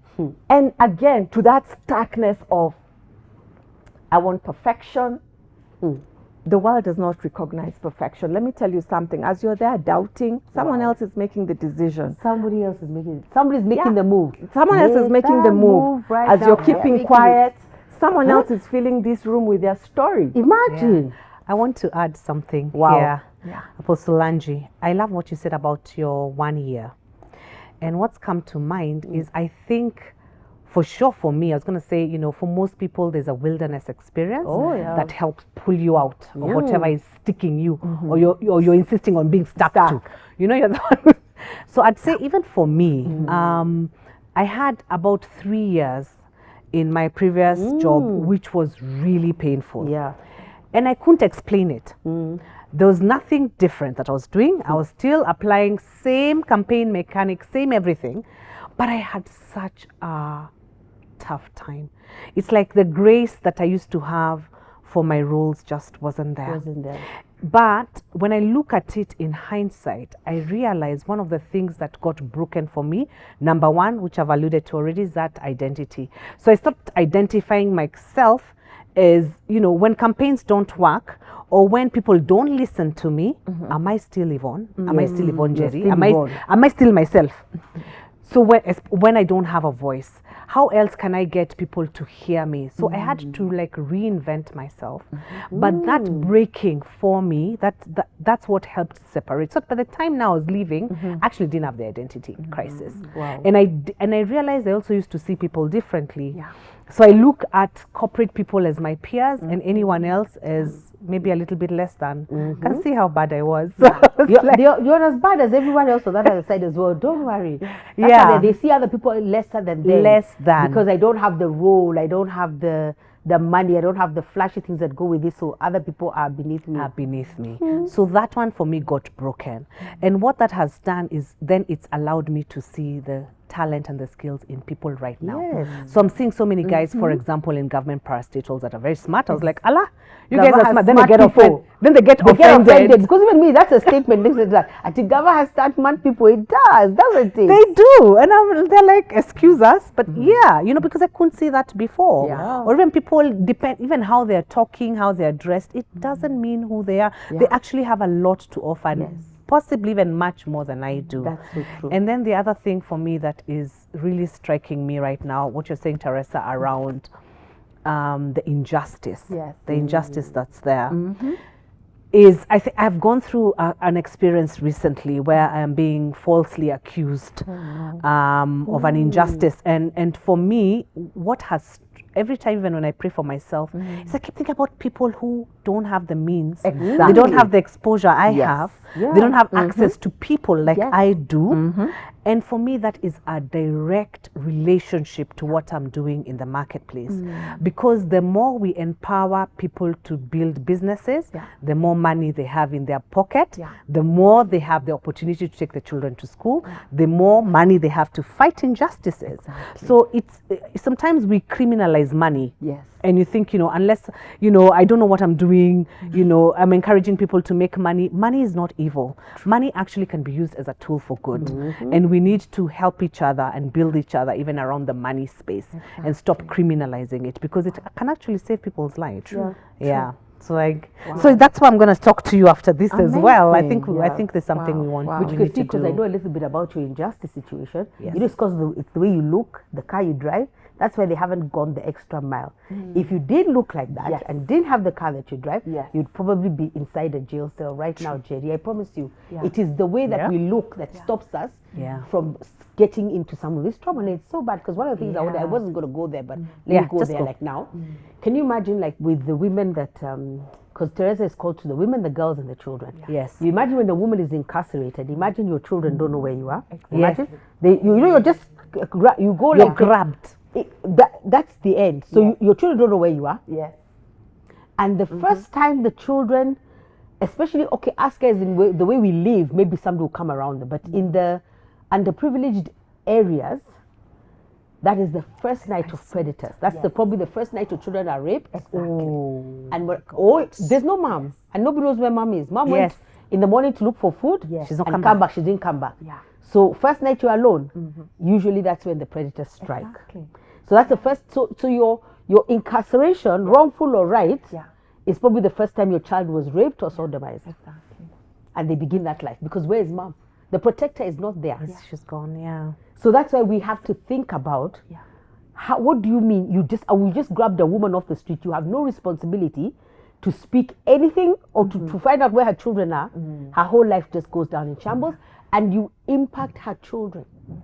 They experience crazy pain that they will have years to overcome just because you incarcerate that woman. So we've got to rethink things. We have to. We have to rethink things, which is why I'm loving this conversation, because you have to unstuck people in terms of SMEs and innovation. She has to unstuck people because these women, girls, and children, first of all, these are petty crimes created by colonialists. Why are we still there? And then what's the impact of putting this woman behind bars for a petty fine? What's the impact on human beings after that? It's a lot. It's a lot. So somebody has to say. So what I like about both of you is that you're being a voice. You're being a voice to the SME. I love the way that you're trying to bring government and private sector together as well, because we have to work together. We know for anything to work, especially on this African continent, those two people have to be working together. And then I love that you're being a voice, and you didn't have to be a voice. There are many women I've met even who have denied that they were ever in jail. They were denied that they were ever incarcerated. So it's a good thing that you've come out and you're doing something. And your unstocking stories are helping other people. And what's common here in what we do, you've got to unstuck others to get unstuck yourself. Oh, yes.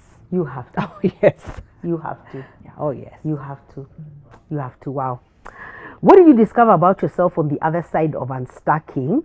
And I said for me, because there's the moderator doesn't say, but I said for me, that there are so many of us who are stuck.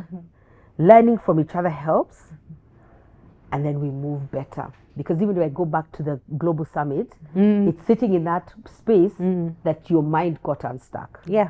You realized there's something you had to do, but you almost missed it because you were not going to go. I was not going to go. Yeah. For you, unfortunately, you had to go to jail. You know, Teresa, every time I see there's one picture, I saw you entering that, I was like, God help us. What happened? What happened to Teresa? Because I used to call you my model. That's all I didn't know your name. Yeah. So we had an opportunity of working together. And I used to see you every morning and I'd say, oh, there's my model. There she goes. Next thing, I'm seeing the model entering. I think it was called award on the. I almost fainted. I was like, "What happened to the model?" Yes. But what did you discover about yourself on the other side of unstacking? That fear holds us back. Oh, Teresa, you can go there. Yeah. Fear. Oh yeah. Fear. We have so much fear. We have so much. We could fear. package it. And all manners of fear. Fear of what people say. What if? What if? And those are just imaginary things inside of your mind. Yeah. And you know they don't matter. And they don't matter. What will other people say does not matter. True. In the scheme of things, do you know it doesn't matter? It doesn't matter. Let them say what they are saying. And those people that you're caring about, who will care about whatever it is that you're antagonizing over here, those people don't matter. They're not even in the program. The people who are in matter, the program are the ones you're helping. Exactly. And you're over here, you're what will they say? What will they think about me? I've gotten incarcerated. I'm a formerly incarcerated woman. Who cares? Who cares? That deal with the people that you need to deal with. Focus on that. Get over the fear. And when you make that resolve to move forward with that fear anyway, how the world aligns and rewards you, it's unbelievable. But let me tell you about the world and reward before she answers. You better be careful. Me, my best example is Jesus Christ. Week 1 was Hosanna, Hosanna, Hosanna. And the Week 2, crucify him. Crucify him. Let me tell you something. It is something I have learned the hard way. Yeah. It does not matter what they say. True. Whether they're saying Hosanna or whether they're saying crucify. Yes. It does not matter. Please, you've really brought a good point. Yeah. The best way to get unstuck is it doesn't matter. Whether it is positive or negative, it doesn't matter. Do what you have to do. The people who praise me the most. Very well. Those are the ones already fear enters. Well, I'm hyperventilating. I can't even breathe because I know you, Msaliti of the biggest. Just keep quiet. I almost want to tell you, shh. But my spirit will just look at you and say, you. Let me just leave it. Yeah. Because praise, or what's the opposite of praise? Or insults. Oh? Insults or? Yeah, it doesn't matter. Yeah. It doesn't matter. It does not matter. Sometimes you'll be hyped up on praise, that praise will be your downfall. Exactly. Another time you'll be hyped up on insults, those insults will be your downfall. Exactly. So it doesn't matter whether they have good things to say or not. Or bad things to say. What you need to hear for us, because me, this is faith. The voice of God. That's it. And what he says. Yeah. That's it. Go with that. Just flow. Move towards the voice and keep going. He told you, go do it. There's a quote that people keep quoting that when God called you, it was not a conference call. It truly wasn't. But the first thing we do is seek the opinion of others. People. Seek what will people say. What do you think? Even the coach is supposed to be a sounding board. Yeah. It's a good thing to go and sound it off the coach. Because sometimes I think it's the first time you've even had yourself speak this thing outside of yourself. You know, it could probably be something that's inner. Yeah. But even the coach will not give you answers. Indeed. It's a sounding board. Yeah. You create the actions, the timelines, and the movement. But somehow, we've got to get out of this thing of fear and the voice of others. Jerry? Yeah. I think for me, and I love this because this to me sounds like playing to the audience of one. Yes. Yeah. I love it. I think for me, the biggest lesson of getting unstuck is that I am enough. Because I never think I am enough. And all the stories that, you know, from childhood to whatever people have said, whatever I have told myself. And I realized actually I am my biggest critic. I'm my biggest critic. So even when I'm told to go speak here, I'm like, but I don't know this, I don't know this, I don't know the other. So Women Rising has really helped being part of Women Rising because we've chipped away at all those myths the wrong attitudes and the wrong approaches and the wrong mindsets, until I have actually come to accept I'm enough. So what that means for me, which is such a growth thing for me, is then I do things even if I don't feel like I'm enough to do them, because I am. And God keeps proving to me that I am. Am I making sense? Like, I don't have to be anything else. I'm always like, I want to get to a certain place or reach a certain place and attain certain education, accolades, and now I'm just enough. Whether people praise me or don't, I'm okay. And I go home and I sleep okay. And I'm like, oh, this is fantastic. So I am enough. I just am. It's amazing, because I was going to say that. What I was going to say about being enough, I wanted to ask you, what self-limiting behavior have you had to overcome as part of your journey? And for me, it was comparison and identity. And it got to a season where I had to be enough. And we had to repeat it to myself over and over again. Because I think the weight of leadership and the weight of being anything that we have to do is really that question of, are you enough? You keep feeling like you're not enough. You compare yourself to people. Your identity is not solid. And that's why I've realized, in a race for anything, and in this life that we're living, there's no greater question that you need to answer than identity, because even yours, you say your identity was pegged to corporate, but that's not who you are. God did not create you with a corporate identity. God created Yvonne Njeri, Teresa Njoroge, and Angie Murenga. That is who He created. What were these people supposed to do is more important. But all these things we've added to ourselves are not it. So for me, I had to, the self-limiting behavior that I had to overcome, and I still feel it kicking its head once in a while, is that comparison and identity. I can't compare myself. I'm on my own journey. I need to know who I am and who I'm called to be. I'll tell you another one, which I didn't think I was going to share, because I think I'm too vulnerable, but anyway, the thing is, sometimes when I look at the things that I do, numbers are not as great as I want them to be, or I feel they should be. See, now again, giving God the script. Like, surely we cannot go to this expense every month, do this, and these are the numbers. But every time I bring up the numbers, He brings up impact. Every time I think about the numbers, somebody will send me the DM of the century, the one I need to go on the floor and cry for like 5 hours first before I can even, the direct messages of impact. You're like, you're shocked. People are watching, people are changing, people are transforming. People, the fewer are the ones who write. The more are the ones who don't. But he keeps telling me, Pastor Angie, is it about numbers or impact? I want to say both, but I know it's a trick question. So I have to say impact. Impact, dear Jesus, I don't want to be dying by fire.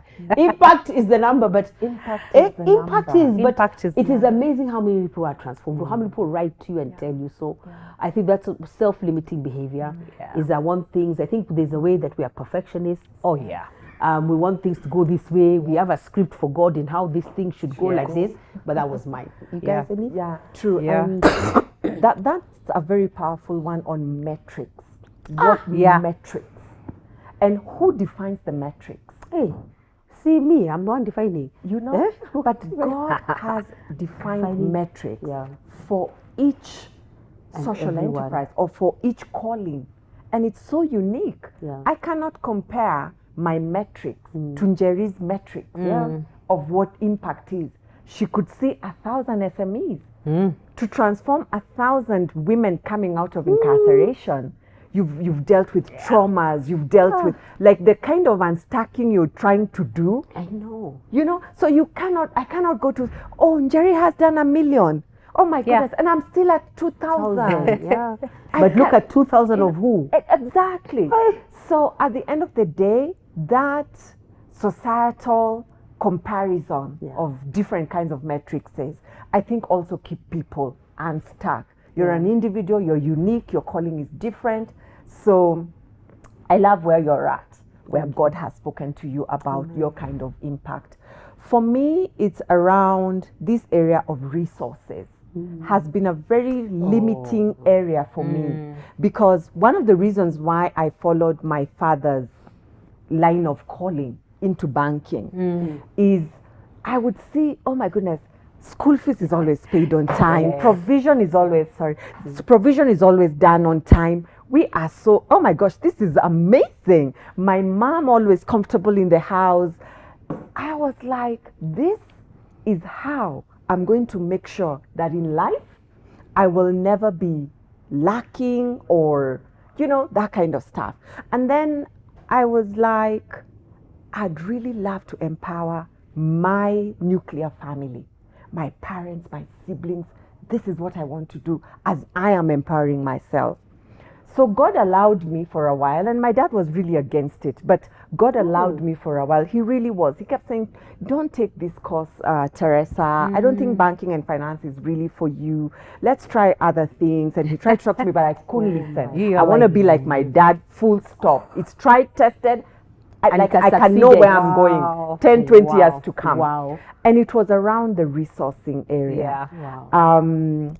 So God allowed me, and I thank him that he allowed me, because I learned so much, you know, accounting, and a lot of that foundational learning is what helped me set up Clean Start. But where I came face to face with this limiting belief is now the setting up of Clean Start. My bank account is 100% reading, not even zero, minus. Because now your name is even, you're a criminal, my friend. What are you talking about? You can't even get a certificate of good conduct. Yes. What are you starting? What are you From a bank manager, no one can even trust you with their M-Pesa little shop. My friend. And here you have this big dream. So now God really asks me, is it your bank account that then enables you to do what it is that you want to do? Wow. Oh, and it has been a tough lesson. Wow. Because I want to be in control and in charge of the resources. Yeah. And then equate that to what I'm being able to do. And let me tell you what that is. It's ego. Oh, yes. Ego. You want the bank resources, you know, and what you're doing. Well, yeah. So that you can pat yourself at the back and say, look what I'm able to achieve. Oh, Jesus. The kind of fees, the kind of cars, the kind of houses. But and any bad day for the ego is a very good day for the soul. Yes. Wow. Because God has done incredibly phenomenally through the work that we're doing with zero of my account. Zero. With zero. I cannot stand and say, look at what we have done. Look at zero, nothing. Zero. It's God, it's him, it's his people. So he's really taught me that. And that limiting, it's been a journey to learn that whenever I come up with a budget and I'm like, how many in $1 million is that? And I'm like, gosh, but it's got nothing to do with you. It's God. I like it. And everything else is a blessing from God. So that detachment from material things and what you're able to achieve by your own strength, you know, it's by God's grace. Yeah. It's a powerful lesson. Wow. Yeah. Wow. Yeah. So I think for me, I'd say, actually coincidentally, for me is money as well, and overthinking. Let me start with overthinking. May I do for you a 50-slide PowerPoint on how we should do this, or better still, how not? How not? Why we are not going to do a certain thing that I feel I'm being called to do. So I really do, and it's also a heritage of my, I guess, my schooling as well. We're very intelligent girls from the school I went to. Where did you go? I went to Alliance Girls. Wow, I went to. So Alliance Girls. The Alliance Girls. So you're a product of how you were trained there. Yes, we're trained to excel. We're trained to be at the top. Wow. We're trained to always, you know, have our brains first. People might disagree, but that's how I felt. Like I first need to show up brainy, then the rest can follow. So for me, brainy means everything has to make sense logically. Now, things of God, do they make sense logically? They do not make sense logically at all. Yeah. And they cannot be explained from a logical standpoint. Yeah. No logic. It doesn't make sense. Yeah. And countercultural, so that, counter everything. Yes, completely. Even, and I like that countercultural aspect, because even the places God has taken me, they don't make sense. I'm helping people I should not be helping. Like, Yeah. I'm like, I'm not even where I would have imagined in my wildest dreams that I'd be. Yeah. So I've had to just like put almost my brain aside and say, Lord, what do you want us to do? And then I always ask him, are you sure I can do this? Because I don't think so. But as I said, he's always shown me I'm enough. In fact, more than enough. Like the stuff even I say and I do, I'm always humbled that it actually works. And it makes sense. I'm like, how is this making sense? Yeah. And then number 2 is money. So my story around money, which I've had to let go of, is a self-limiting thing. Also for me, because I went through a really tough time at around age 19, 20, as my family lost everything. So I've always really fought to be independent money-wise. And I've, you know, money is important. Like I cannot not have money. So, and then for me, even in this transition, one of the things I had to let go of is I felt God asking me, what do you need the money for? So yes, I want this big corporate job with a lot of money. So he asked me, what do you want it for? I said, oh, but I want to pay, you know, I need a nice place to stay, but I paid off your mortgage. Okay, but I need to be able to afford a good bottle of wine, You just good want to maker. have it. I just want to have it. And so, but that question really got me thinking. What do you want it for? What do I want it for? And God has actually provided for my needs, even some wants, to be very honest. Yeah. So sometimes I feel like I have placed some worth in my life on money and not necessarily what I want the money to do. Yeah. But instead, now that I don't have this money to give me joy, to give me happiness on a shopping spree, I have learned to get my joy from other things. One of the really good things, which is quite important for people who are choleric like me, is in relationships. I am now having, I'm now feeling more focused on relationships, on having conversations, on being with my friends, spending more time with my children. That is actually giving me so, it's like it's feeding my soul. So that's why I really love that question for what do you need the money for, because it's actually revealed to me that I'm looking for the right thing, but from the wrong source. Yeah. That's what the source. And even the wrong perspective. And the wrong perspective. Because that's why we like being hoarders. Yeah. Yes. Yeah. That's why we like to have a lot of it. Yeah. Yeah. So that it's there. Yeah. It may not be doing anything, but it's just there. It's just so I think that's also important, because that's an unstacking mentality that we need to have. I'm thinking we've created all sorts of languages unstacking. If we had an English teacher here, they better write to us, because I don't even know how we have butchered the word unstacking. Yes. But we have to get unstuck in our mentality, in our mind, towards resources. Yes. You know, there's a day I understood that prosperity means to have enough for today. It's actually not about hoarding. Oh, yeah. It's about having enough to do what you need to do. Do you have enough for today? Wow. But just because of who we are, and again, it's always that thing of all of us running ahead of God. Yes. You have to have more than enough. You can't just have enough. What is enough? Yes. So what if there's an emergency or something? Yeah. What do you mean? Yeah. But God has understood all those things. Yeah. And I don't know why for you, Jerry, I just feel like you're in an Abraham and Isaac season. I don't know why. That's just come from I just have to say it, because it's going to sacrifice Isaac without knowing that there'll be a ram there, but then the ram comes. So I feel like for you, God has been preparing you for people. Amen. You see, all this time. You know, that's why, you know, the Bible says God laughs. Yes. I think in heaven he sits and we are comedy central. It's us. He's watching like, wow, that's how she thinks this is going to go. But he's been preparing you as a resource, because I felt like that Abraham moment of climbing the mountain, it could be for somebody else out there. Yeah. You're climbing the mountain in faith. Yes. But you don't know you're climbing for God. Yes. Because Abraham was ready to sacrifice Isaac. Yes. But he found a ram, thank God, yeah? But I feel like all this journey of yours in SMEs the journey before, in the corporate life, is God has been preparing you to get to the top of the mountain and then pick up his people. Because I even had a vision when you were talking. It's like pick from the bottom of the heap. There's nothing wrong with this. These people are amazing. They are brilliant. They've well researched their projects. Their projects are gathering dust in universities. Shelves. Beautiful ideas. Or even in computers somewhere.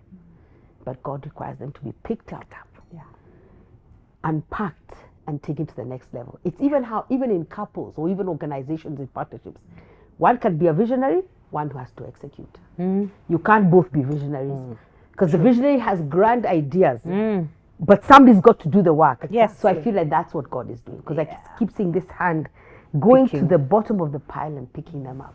They're not at the bottom of the pile because we're trying. No, it's just because the ideas are there. They're stuck. Yeah. The ideas are there. They are stuck. They've researched them. They have the research. They have the numbers. They have everything. But what do we do next? Which is what I love, because Unstuck is always about what's next. It's not good enough for here. Yeah. What's next? And that's what that is coming to. I really love it. And the women as well, I love it. And then for you, I was thinking, you know, even whenever you're out there sourcing funding, oh my God, Teresa, I really feel for you, because it's not an easy job to do. Easy. And sometimes, you know, me and you, we laugh. Sometimes we have morbid laughter. Because I'm like, even the people you're going to after this money for, do they care? They don't even care. Do they? Teresa. That you are having fun abroad. Imagine that's what they think. Yeah. Climbing on that plane, being away from your children, going to ask for money from people who are wondering. Because you told me when you walk into a room, you always know who's got the money. Yes. And who's come to ask for the money. Over the money, yeah. I don't know whether you want to weigh into that as I go. Even it's such a bad, it's so bad. It will kill me. That's why God knows what to do. And you know, Teresa is polite. Her language is polite. She's easy on the eye. So the people are really going to listen to this shocking story. But the other thing I was thinking with that is the authenticity of your story. You see, God could not have somebody who has a theory about prison. You know, prison experience is very... It's for real. Yeah. It's real. I'm sure the people listening, they just want to collapse. They're like, who imprisoned this woman? Even we want to collapse. Are they okay, these people? Who sent them? But you see, that's the thing. He needed an authentic prison experience that you can take to the world. Exactly. Because it's real. And God blesses the real. The real, the authentic. God blesses the real and the authentic. Not the mask. And that is what ministers to people. What ministers to people is that this really happened. And there are other women behind there who we need to save, and girls and children. Okay, let's go. Guys say, let's go. We all go. That's a very powerful point, Apostle Angie. I watch and I learn from you a lot. We want to mask. we want.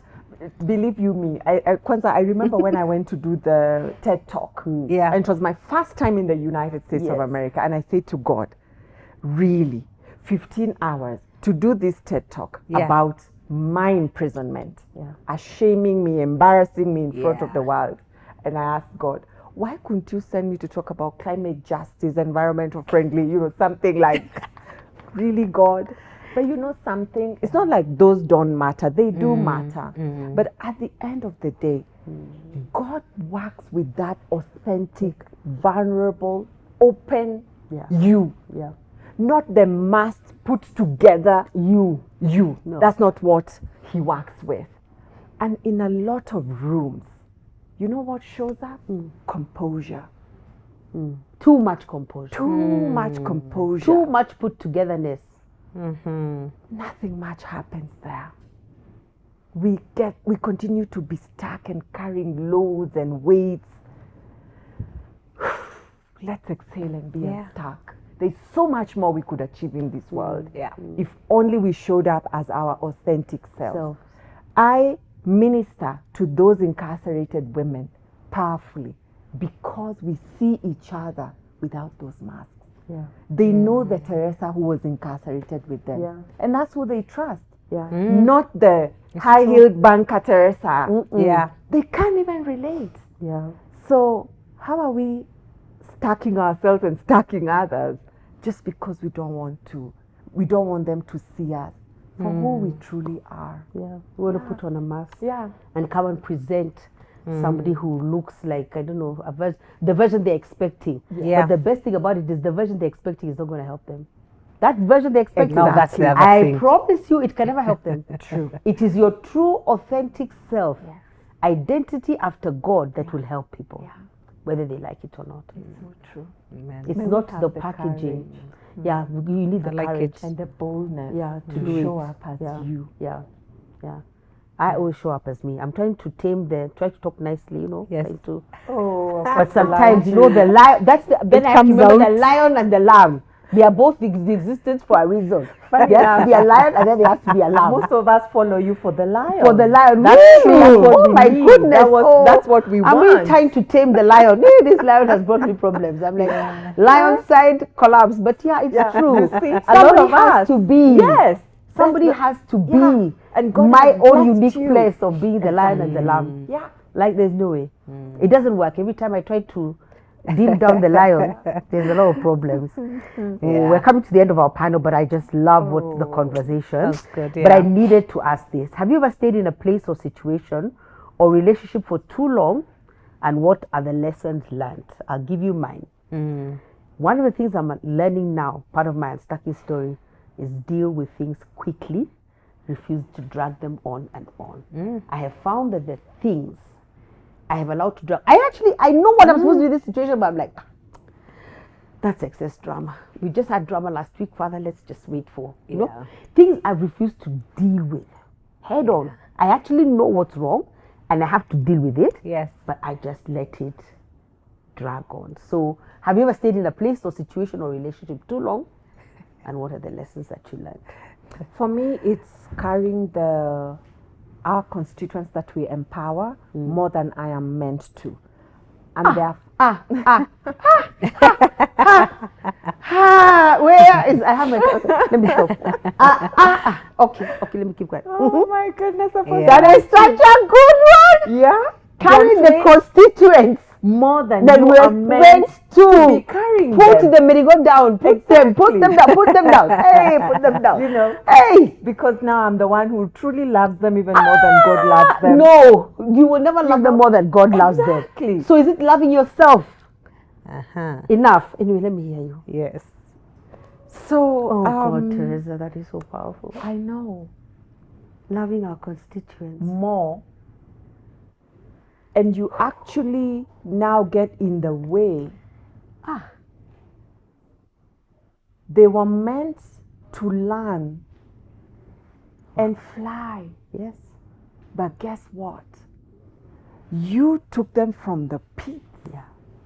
You're molding. God is using you to mold this life. But all of a sudden, you're the one now who knows how it's meant to go. Learning when to let go. Apostle Angie. Learning when to let go. And let go in peace.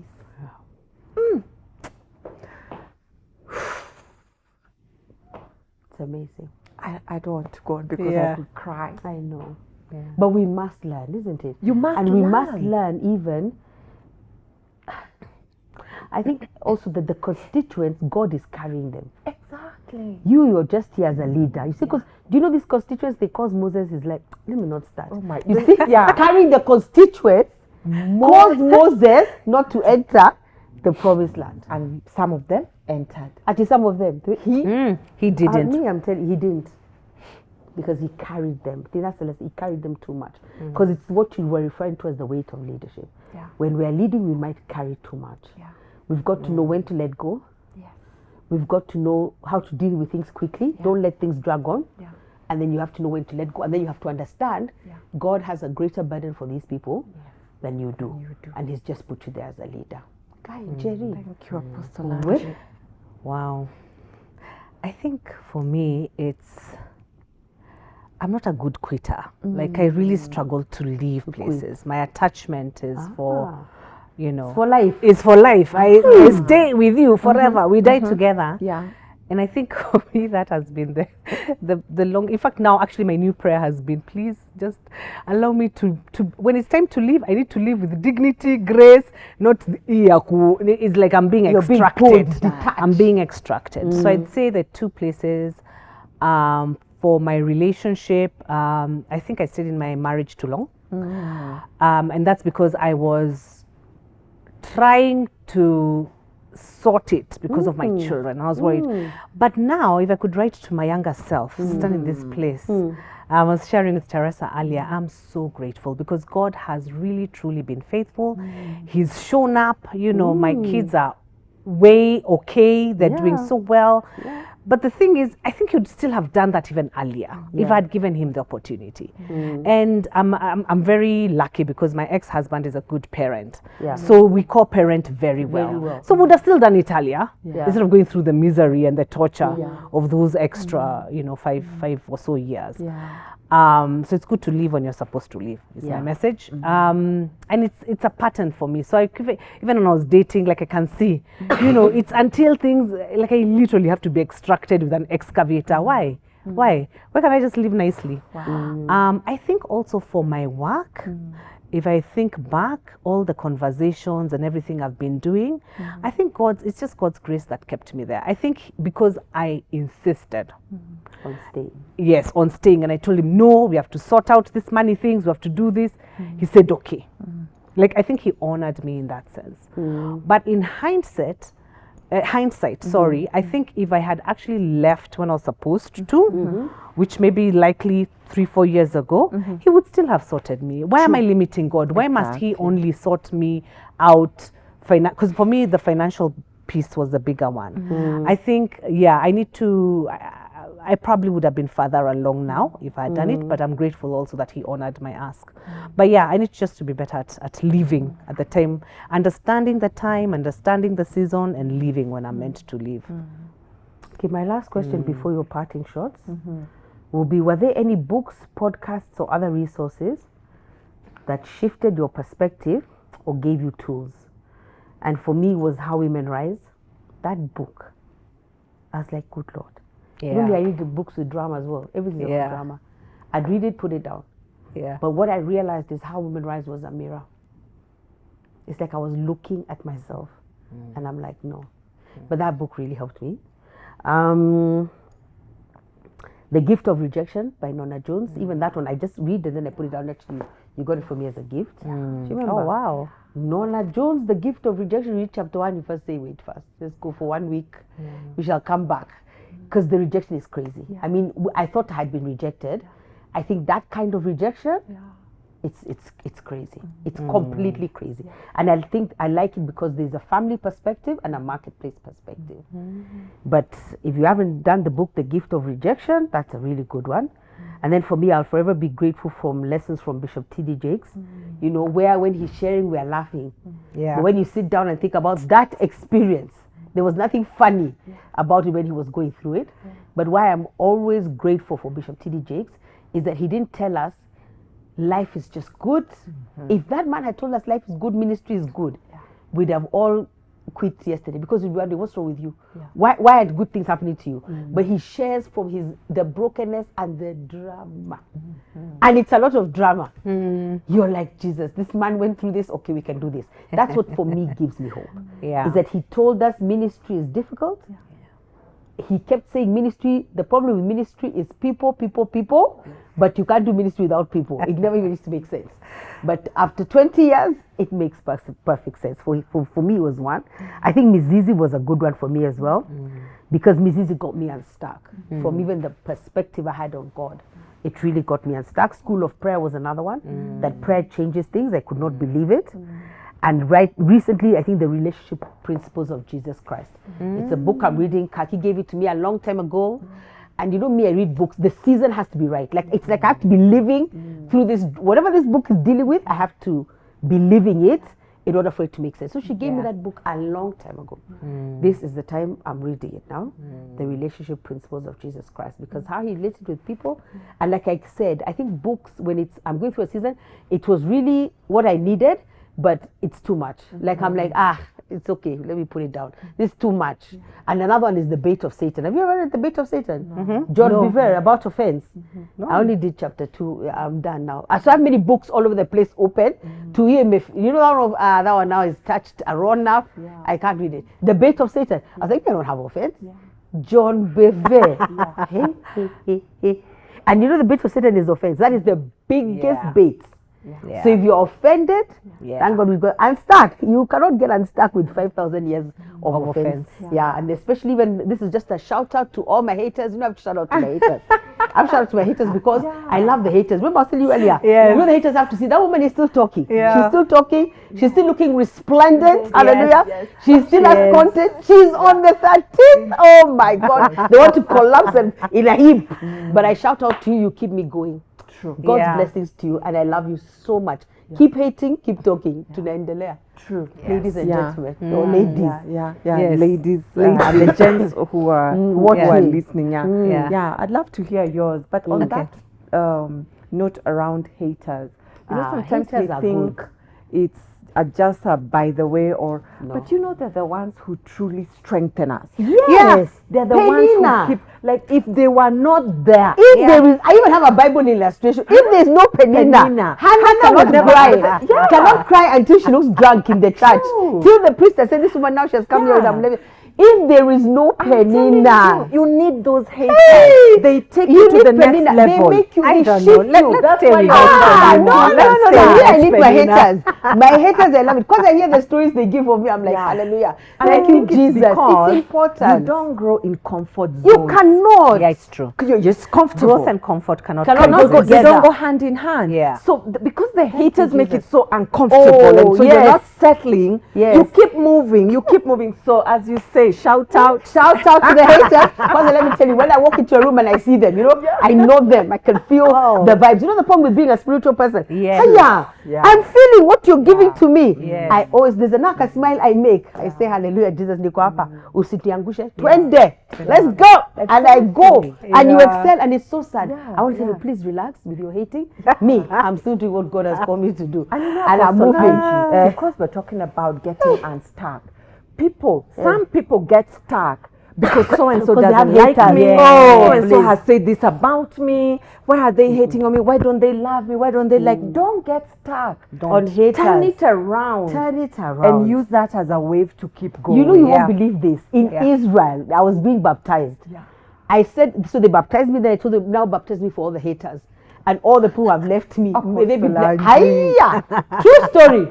My first baptism was for myself. Yes. The second one was for the haters. Father, cover them. Cover them with the blood of Jesus. May the grace of God multiply in their lives. And everything I've done wrong to them, I've apologized 100 times. It's okay. But I was baptized. I went under for them.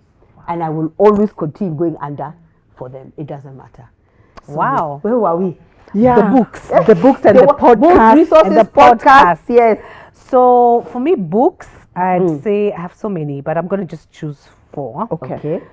One that I think made a difference for me when I read it about 10 years ago, and it's made a difference when I've read it again this past few months, is Battlefield of the Mind by Joyce Meyer. Oh, yes. Yes. Oh, wow. I think just tackling everything in your mind, because me, I know for myself, I'm my biggest critic. Yes. So that's why I had to get out of my thoughts and address my thoughts to align them to the way God thinks of me and the way I need to be to move forward. So that's number 1. Number 2, there's a book by Mark Batterson called Draw the Circle. It's a 40-day. Yes, it's a 40-day prayer challenge. Wow. Also that I read previously, but I'm reading it again. And it just highlights how to pray over a particular issue or a particular thing that God is calling. And it's such a faith builder. I think because I have a lot of doubt sometimes. I'm like, am I doing the right thing? So this really is helping. And then in the area of midlife crisis, we've not talked about midlife crisis. Where people get stuck. Where people get so stuck. And understandably, there's a book called From Strength to Strength. The writer is called Arthur Brooks. And he's a great writer. He's a good writer, isn't he? Yes, and he just talks about just the whole midlife crisis, you know. So for me, I'm close to 50, and you know, try 60. Try 60. You get a new tab for. What life is ending? Where? What are we gonna do? What have I done? What have I done? What haven't I done? What do I need to do next? What's my legacy? What's my impact? So it's. I think it starts off as very challenging because it's like, what? You know, when you're young, your creativity was up, your intelligence was up, you had a lot of crystallized intelligence, which basically means you knew a lot of skills, you were agile, you had energy, but now we have experience. And so he draws this path for people in midlife to just like ride a new wave, embrace change, embrace growth. So it's given me such a confidence for what I'm doing, you know. What I'm doing right now is very different from what I was doing in my 20s, even work-wise. But it's given me that courage to just ride the wave and know that I still have a lot to offer. And then my last book that I want to talk about is Psychology of Money. That one It's by who? Let me see. It's actually by Morgan Housel. I hope I'm pronouncing his name well. Okay. Psychology of Money for me was brilliant because it talks about not just investing and all that, but the psychology behind it. So it helps me understand my motivation for money and also to let go of things that are not necessary for holding on. For example, it gives a really good example of how him and his wife, they paid a really expensive movie ticket. I think he said $11. And then they went to watch this movie that was absolutely bad, like it was a flop. And now him is like, okay, we are here, it's been 15 minutes, let's leave. And the wife is like, no, we spent a lot of money. So but he says, once you've spent the money, you've already spent it. So don't now invest an experience and waste time. The reason for me that was important is it's taught me to let go. It's taught me to let go. Even if I feel I have invested in this relationship, if it's no longer working, it's okay. I'm experimenting. I bought a really good bottle of wine. It's not working. Just pour it. You've already spent the money. Throwing more money after it doesn't make it any better. So it's really helped me take stock and also understand my motivations behind things. So I know when I'm spending for the doodads. What does the rich dad, poor dad say? You know, when you're buying a lipstick that you really don't, you don't need one more red lipstick. You really don't. You don't. You have so one more black dress. You don't need one more black dress. You don't need. You don't need enough black dresses. So it's really helped me think about money. Those are mine. That's really good, and I like the psychology of money. I'm going to look for it, and I think Beryl, you put up all these books so that people can decide, because you know why? Then there must be a psychology behind what we do with money. Yes. Like every time I overspend or go on a spending spree, I'm going through something. So emotionally, if I don't shop, I'll not feel like we have dealt with the thing. So it's good to understand the psychology behind it. Such a good. Also for me, it's what I want to train Laura. And Laura, let me tell you, I've seen her. You know, I've seen her.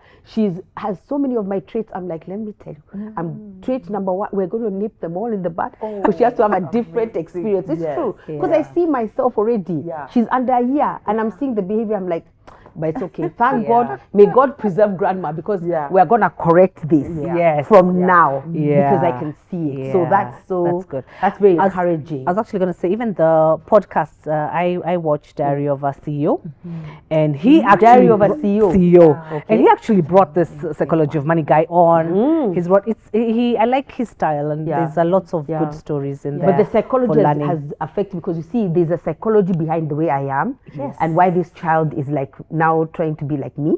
So because I understand the psychology, we're going to deal with it before it continues, before it goes far. And I was like, I wish I had somebody do that for me. This is I'm Alora, me and her, bamba to bamba. Wait, we see the power of mentorship. Imagine the power of mentorship, unstuck, and being an intentional grandmother. We're not just here to run around here. I can see you. Her traits are amazing. She loves all the food I love. So we're going to start please continue doing that. Like, it's such an amazing thing. It is. So even in this book, Draw the Circle, he actually talks about how he used to hear his grandfather, who used to have a hearing aid. Every time he's going to bed, he'd put away the hearing aid and pray for all his children and grandchildren by name. That is it. So he's laughing in the book because he's saying the granddad couldn't hear himself because of the ear, but everybody in the house could hear him. It is so good. But look, this guy has written books impacting. His father was an incredible human being. So continue. That thing about psychology has really helped me, because I can see, you know, there's some things. Her mom is really upset, but that's besides the point. Being upset is not going to help us. Me, I just love we love the things that we love. So I can see her, but I can see how we can take these passions and things and turn them into positiveness. Look at the negative ones and turn them into something better and mentor her through it. So it's exciting because there's a psychology behind it. That's true. Then I love her for the way that she's like me. How exciting is that? It's very good. But we're just going to nip some. I think she can have less haters as well. You know, we need to reduce the drama. She has a grandmother around her, which is a great blessing. It For is. me, Brené Brown has been incredible. I see her books, Daring Greatly. She is incredible, and even her talks, her podcasts, because it's a lot centering around vulnerability, showing up as your true authentic self. So I truly love her, and she's impacted me in very many ways. Very recently, I'm reading The Soil of Leadership by Dr. Britt, this gentleman from California who I had the honor of meeting in Malindi recently. Wow. Yeah, and you know how soil, you've got to leave it for some time before you then come and plant and how it produces. Just emulating that to our own lives and especially in leadership. Wow. So it's so practical, and you know, it's ministering to me in a very beautiful way, especially now when I see how leadership directly translates to the organization or the things that I do. Your organization is a mirror of you. So I can truly now see that and know where I need to improve if I want the organization to mirror a particular way. So that's really ministering to me in a very good way. And then PLF, being at Mavuno Marketplace Movement, of course, all the resources that you offer us, Just Angie, you know, the Unstuck that you keep doing, and all the other events that you do. Women Rising. I remember this time you put us in groups to do the How Women Rise. You've just done Inspired for Significance, which was just incredible. Amazing. You know, just being around you, there are all these resources and networks and conversations, and you keep growing. But most importantly, you center it all around God. Because God, at the end of the day, He's got the most incredible plan for us, about us. And so because you center it around that, I believe that's why we're where we are, because you're unable to unearth that. It's just incredible. Thank you so much. Thank you so much. Before you give your parting shot, I think we'll do questions, and then you'll give your parting shot at the end of questions. Okay. I'm just looking for my phone, but it's been amazing. Such a lovely conversation. True. And you know, I love when God chooses who's supposed to be here. Because the conversation has been rich and it has been powerful. Felt like a coffee. I know. It's true. Wow, this is amazing. So, Teresa, these questions are for thesis or just questions? Teresa, you mentioned. So, Teresa, you mentioned that you came out of a major unstacking moment with a plan, and you asked God to guide you how to go work out the plan. What support structures did you have as you put together your plan to come out and be a voice for the voiceless? One key one for me is accountability. As a leader or as an individual, whoever it is you are, if you do not have accountability structures around you, before you even build anything, first put the accountability structures around. Because when this success or movement or whatever it is takes place, and you did not have accountability structures around you, that's what's going to mess you up. That's going to be your downfall. That's going to be your downfall. So it was number one. What are my accountability structures all around? Whether it's finances, whether it's my time, whether it's strategy, whether it doesn't matter, you know, whether it's my spiritual growth. What's your accountability structure around everything? That's a really good question. That's a really good question. Jerry, they said, how did you reinvent yourself as you transitioned from private sector to public sector? What was your turning point or pain point that forced you to focus and push through? That's a really good question. I think for me, the transition, I think the pain point was really my identity. Public sector has this whole thing shrouding it for, you know, people are not good, they don't have integrity, you can't speak your mind. And part of my fear, to be honest, was I was like, how with my personality am I even going to fit here? Like me, I say things and then I run after the things I've said. You know, I run after my words. How is this going to work? So that was really hard. But what caused me to push through was because at this point in my life, I am 100% clear that I'm in my legacy years and I need to be driving impact. And for me, it's actually a point for when I was not doing it, I was not able to sleep well. Like, it's very important to me. So I've pushed through because I know this is my purpose. This is my assignment for this season. So I must show up. And then I just stopped thinking highly of myself. Let me also say that. Wow, I had to stop thinking highly of myself. I just let go, and I said, you know what? Wow. I am just the way I am. And how I'm going to show up today is how I'm going to show up today as I am. And it's been great. So I had to be very, to humble myself. So honest and authentic. Yeah. Because people don't want to humble themselves. Humility. Humility is a big thing. It's a big play. I remember all through different PLF seasons, I would say that God wants to work with humble leaders. And I would really keep saying that. He really does. There's a level of humility because it causes you to take your eyes off yourself. And put your eyes on something or somebody else. To put your eyes on the women and girls and the children who are incarcerated and formerly incarcerated. Put your eyes on the SMEs, and the need to come to light. So it's always about putting your focus on somebody else. Whereas you could have just even been a very comfortable, could have led a comfortable life, doing what you want to do best. But anyway, to both of you, how do you turn the narrative of fear or shame to an empowering one that unstuck you?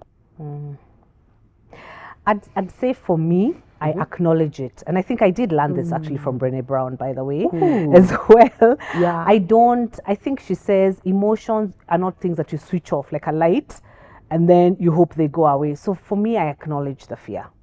I say I am scared shitless. Can I say shitless? Just stand you say shitless. This is like stuck. Just say whatever you want to say. I am terrified of this place. You know, you've asked me to do this thing, and it can be anything from starting. Like I was scared to start my podcast because I knew inflection point, which is about growth. Because I'm like, now it's putting myself out there. I am a private person. I know you like to talk about these private people. I'm a private people who are on Facebook and I know Instagram and TikTok, and you're still being private. There's nothing like that. I was very I just acknowledge it, and I acknowledge it to myself, and then I acknowledge it to someone who has more power than I do to change the circumstances or to coordinate the circumstances. So I say I am so scared, but I do it afraid. And I really like, I mean, her Teddy Roosevelt quote has been a really, I know it's been said over and over, that really we need to applaud the people who are in the ring fighting. You're in the ring fighting. So applaud yourself. So I applaud myself. Let the naysayers say whatever they are. They're not in the ring, so they cannot feel your pain. They can't feel what you're going through. So leave them, you do you. Like do you. So for me, that's how I've been able to deal with it. And I do. And I just really do good it. that you said that. That's a very good quote, Teddy Roosevelt. Because it's like every time we see people watching a football game or any kind of game, everyone has the answers. How can he do that? He should have done this. But until you're on that page, please watch out. Let's not discuss. Or until you're in that ring, let's not discuss. So the flip side is actually I have therefore grown to be very respectful of people who are doing things. I now don't criticize, you know, because they're doing it. Even someone who started a business, and even Mama Mboga, she's actually showing up every day at her kiosk selling boga, or whoever is building a startup or whatever they're doing. You can't say, oh, startups fail all the time. What are you doing? You're just saying that they fail. What are you doing to help them not fail? So amazing. This other side, very similar to Njeri. And I love that quote. It's the people in the arena that count. That counts. So I want to be in the arena, doing things. So for me, I resolve to go with the fear. Amazing. It will be sorted and things will get clear. And as you're in the arena doing things, now the people who are like, they now become your cheerleaders. And even maybe partners. So I resolve to go forward with the fear. Amazing. Amazing. This is the last question for both of you. While experiencing the unstacking story, you may not have realized what was going on, and in hindsight, it was revealed to be a defining moment that caused movement in your life and that of others. Would you tell someone to look out No, what would you tell someone to look out for to make the most of your unstacking experience and story in the moment, and to seize the opportunity to make the most of it sooner rather than later? I think just jumping in, what I would say is that the most fulfilling and most rewarding moments for me was when I initially had doubted or had fear, but I resolved to move forward anyway. I think doubt, fear, that particular moment, it's a communication by your spirit, move. But because you're bringing in flesh, you're now hesitating. Doing all this analysis, you'll have to call it paralysis. Exactly. Yes. And that's why you get caught up. And I want to say that it is through hesitation that most dreams die quietly. Wow.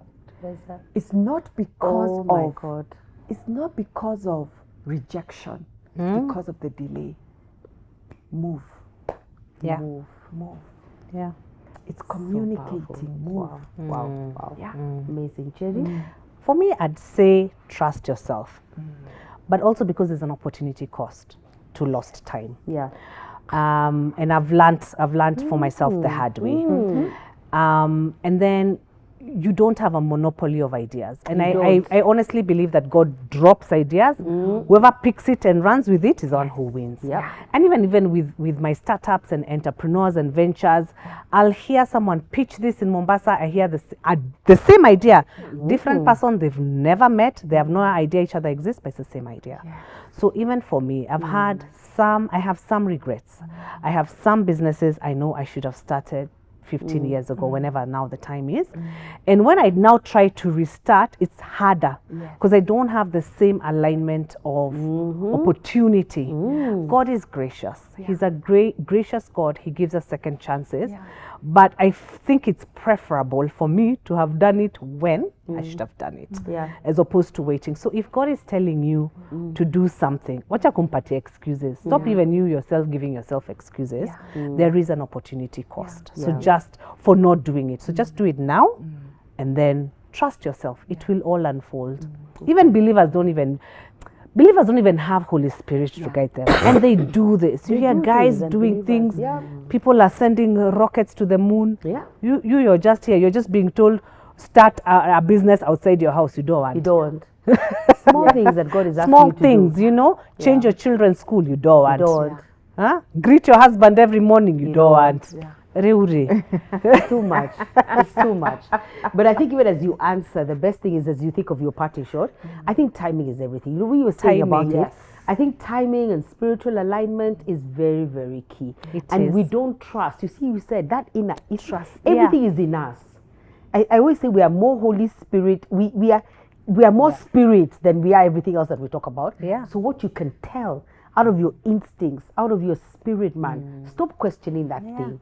Stop questioning that thing. Go out there and do what it is that you're called to, because it's in you. It's part of your DNA process. I really feel that that's what it is. And I don't know why I feel like saying this. I think for me, maybe my party shot would be, I just felt in my spirit think tanks, and there's a time I really spoke about them. And I used to say it's important to get 3 or 4 people around an idea, but when you yourself also have come to some conclusion about the idea, because I don't want the think tank to derail you from what God said. And it should not be a think tank to tell you what to do. It's like you should know what you want to do, but you just need 3 or 4 perspectives to unpack it. And then you begin to execute. I think that would be something that I think that would be one of my parting shots. But can we go to parting shots? And I'm really sorry about the way that I'm coughing, but it's a miracle I'm even here. You will get better. Yes. You'll get better. Shall I go first? Sure, Njeri. I think my parting shot is, and maybe because it's the season I'm in, I think serve. I feel God saying, yes, God's telling me to serve. And the way, how we see it in the world, let me even speak marketing speak. Marketing speak, we always say, look at what your customer need is and then address the need. Or look for the problem in the market and then address the market. In a spiritual sense, it's serving. It really is serving. You're saying, what do people need? How can I help solve this? And everyone has something in them already. This is not a Christian thing. It's just everyone has something in them that is asking to be of service to humanity. So I think a lot of the anxiety we have, panic attacks, depression, and I'm not saying all of them, I'm just saying some of them could be related to what you're supposed to be doing, but you're not doing. And I'm only saying this because that's where I was myself. I was in a very unhappy space because I was not doing what I'm supposed to be doing. So once I aligned that and I aligned into service, and I'm still aligning, so I'm still learning, I feel things are much better. I'm more comfortable with myself. I'm more comfortable with my identity. I'm more comfortable with my strengths. I'm more comfortable with my weaknesses, because I have weaknesses. You know, the things I'm not able to do, I have understood them.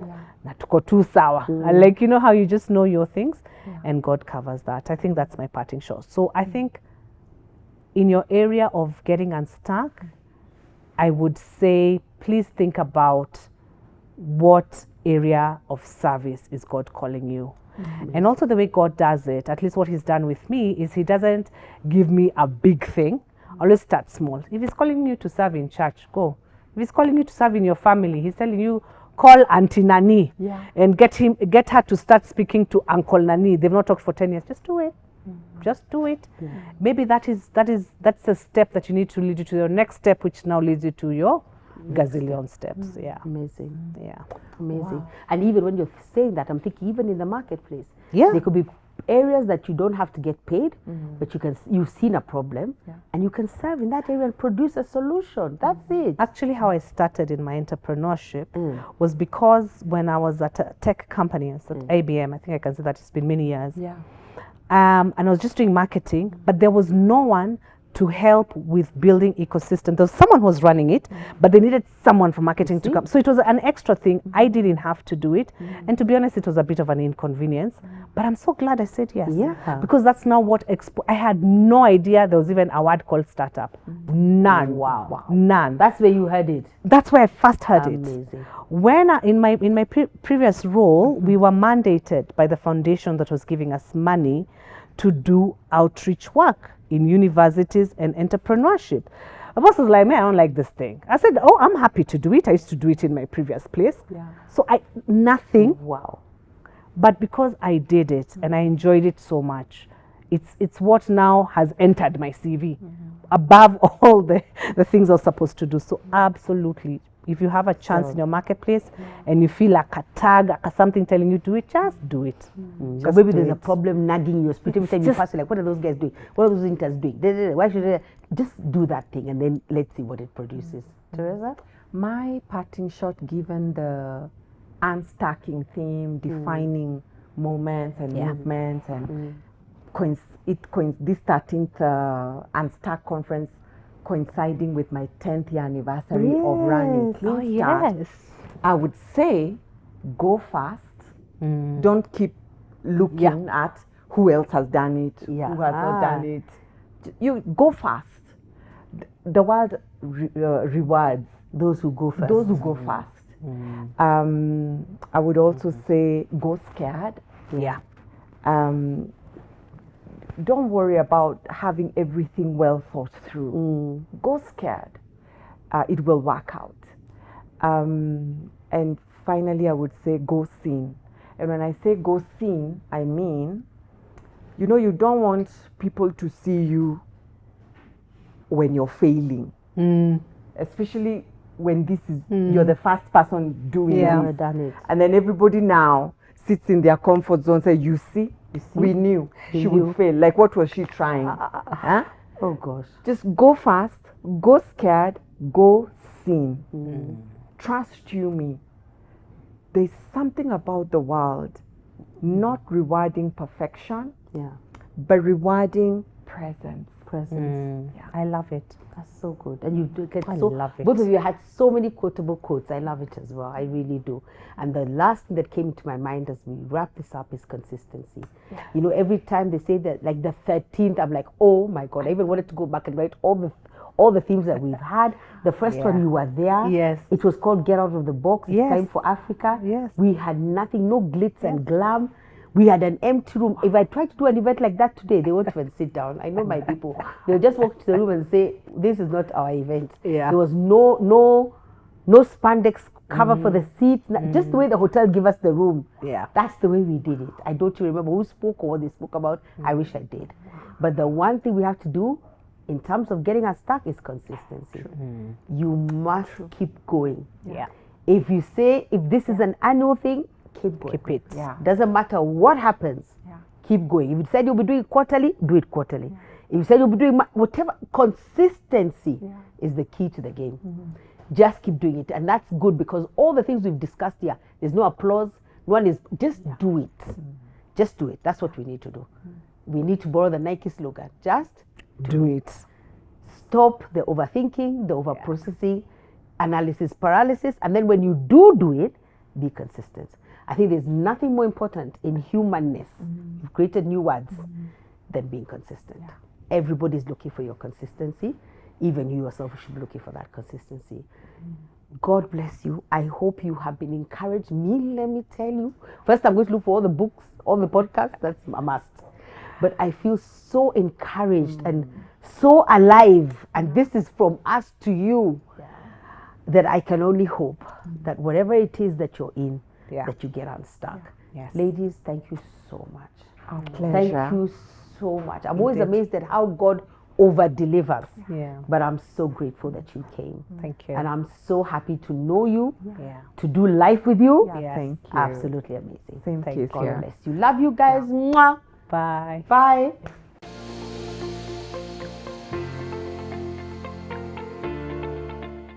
Wow, wow, and wow. What an incredible journey it has been at the UNSTUCK Conference 2025. We've heard from inspiring speakers, engaged in thought-provoking discussions, and learned valuable lessons. Before we wrap up, we would like to appreciate our panelists, Yvonne Njeri, Teresa Njoroge, Mwangi, Amani Maranga, and Matu Kihato. Thank you for sharing your stories so authentically. We also appreciate our moderators, Apostle Angie Murenga and Dr. Oscar Githua. We would also like to take a moment to sincerely acknowledge and thank our incredible sponsors and partners who helped make this event a reality. To Lumina Digital, a brilliant team of creatives producing top-tier digital content. From concepts to post-production, they're all about connecting creators with their communities. Thank you. Starab Lounges, a leading name when it comes to stylish, comfortable, and statement-making furniture. Thank you. Floral Art Kenya, the floral design experts who always bring that unforgettable wow factor to every event. We're so grateful. Bez Collective, a powerful community of African artists shaping the future through creativity, culture, and collaboration. Thank you. And finally, of course, all our individual partners of the UNSTUCK Conference, we don't take it for granted. All the support that you've given us has meant the world to us. We're so grateful. Thank you. If you have enjoyed today's session, we invite you to follow us on our social media platforms as shown on the screen to keep updated on the various engagements. Kingdom Business Solutions runs signature events and programs throughout the year. We have the Women Rising event, KBS Youth event, Men Impacting Differently, the UNSTUCK Conference, which also has UNSTUCK Masterclasses, and the Thanksgiving and Reflection Retreat, usually in November, which gives us a time to take stock of the year and reflect. We also have the Purpose and Leadership Forum, both on-site and globally. We also have our Just Angie digital platform. Like, subscribe, and follow us. To get more information of this, you can contact us on the contacts below on the screen. Thank you. Before we officially close, we want to express our deepest gratitude to the convener of this incredible event, Apostle Angie Murenga. Thank you for being the visionary and driving force behind UNSTUCK. Your passion for transformation, purpose, and leadership continues to impact lives across the globe. And to you, our amazing participants, thank you. Your energy, your thoughtful questions, and your willingness to engage fully have made today unforgettable. You didn't just attend, you showed up, you leaned in, and broke barriers with us. Kulola and I have truly enjoyed and loved being your host for today. It's been a privilege to walk this journey with all of you. And now, before we close, I'd like to welcome back Apostle Angie Murenga.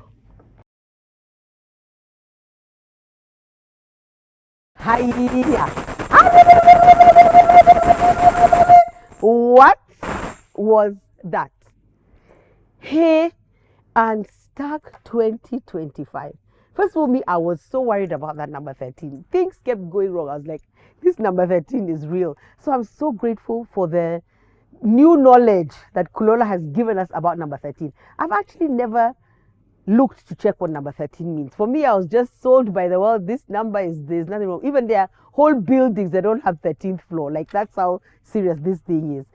But what an Unstuck annual conference. Oh my goodness. You know, the thing with Unstuck, they just keep getting better and better. But I just wanted to wrap up and say, first of all, it's important, and I'm very grateful that when I hear God and when God says this is what's going to happen, that's what happens. I mean, this was amazing. The conversations, the wisdom flowing from the two panels, the panel that I did with Teresa and Yvonne, absolutely amazing. And then just seeing their unstacking story. So I'm really expecting you to make bold moves in terms of unstacking, because both those women have made very, very bold moves. You know, when the men's panel came with Dr. Oscar Githua, he was the right person to lead that panel. I loved the way he brought in the psychology, and then the men shared from their stories. You know, me, I don't know what to do when men are very vulnerable. I'm like, hey, we are lost.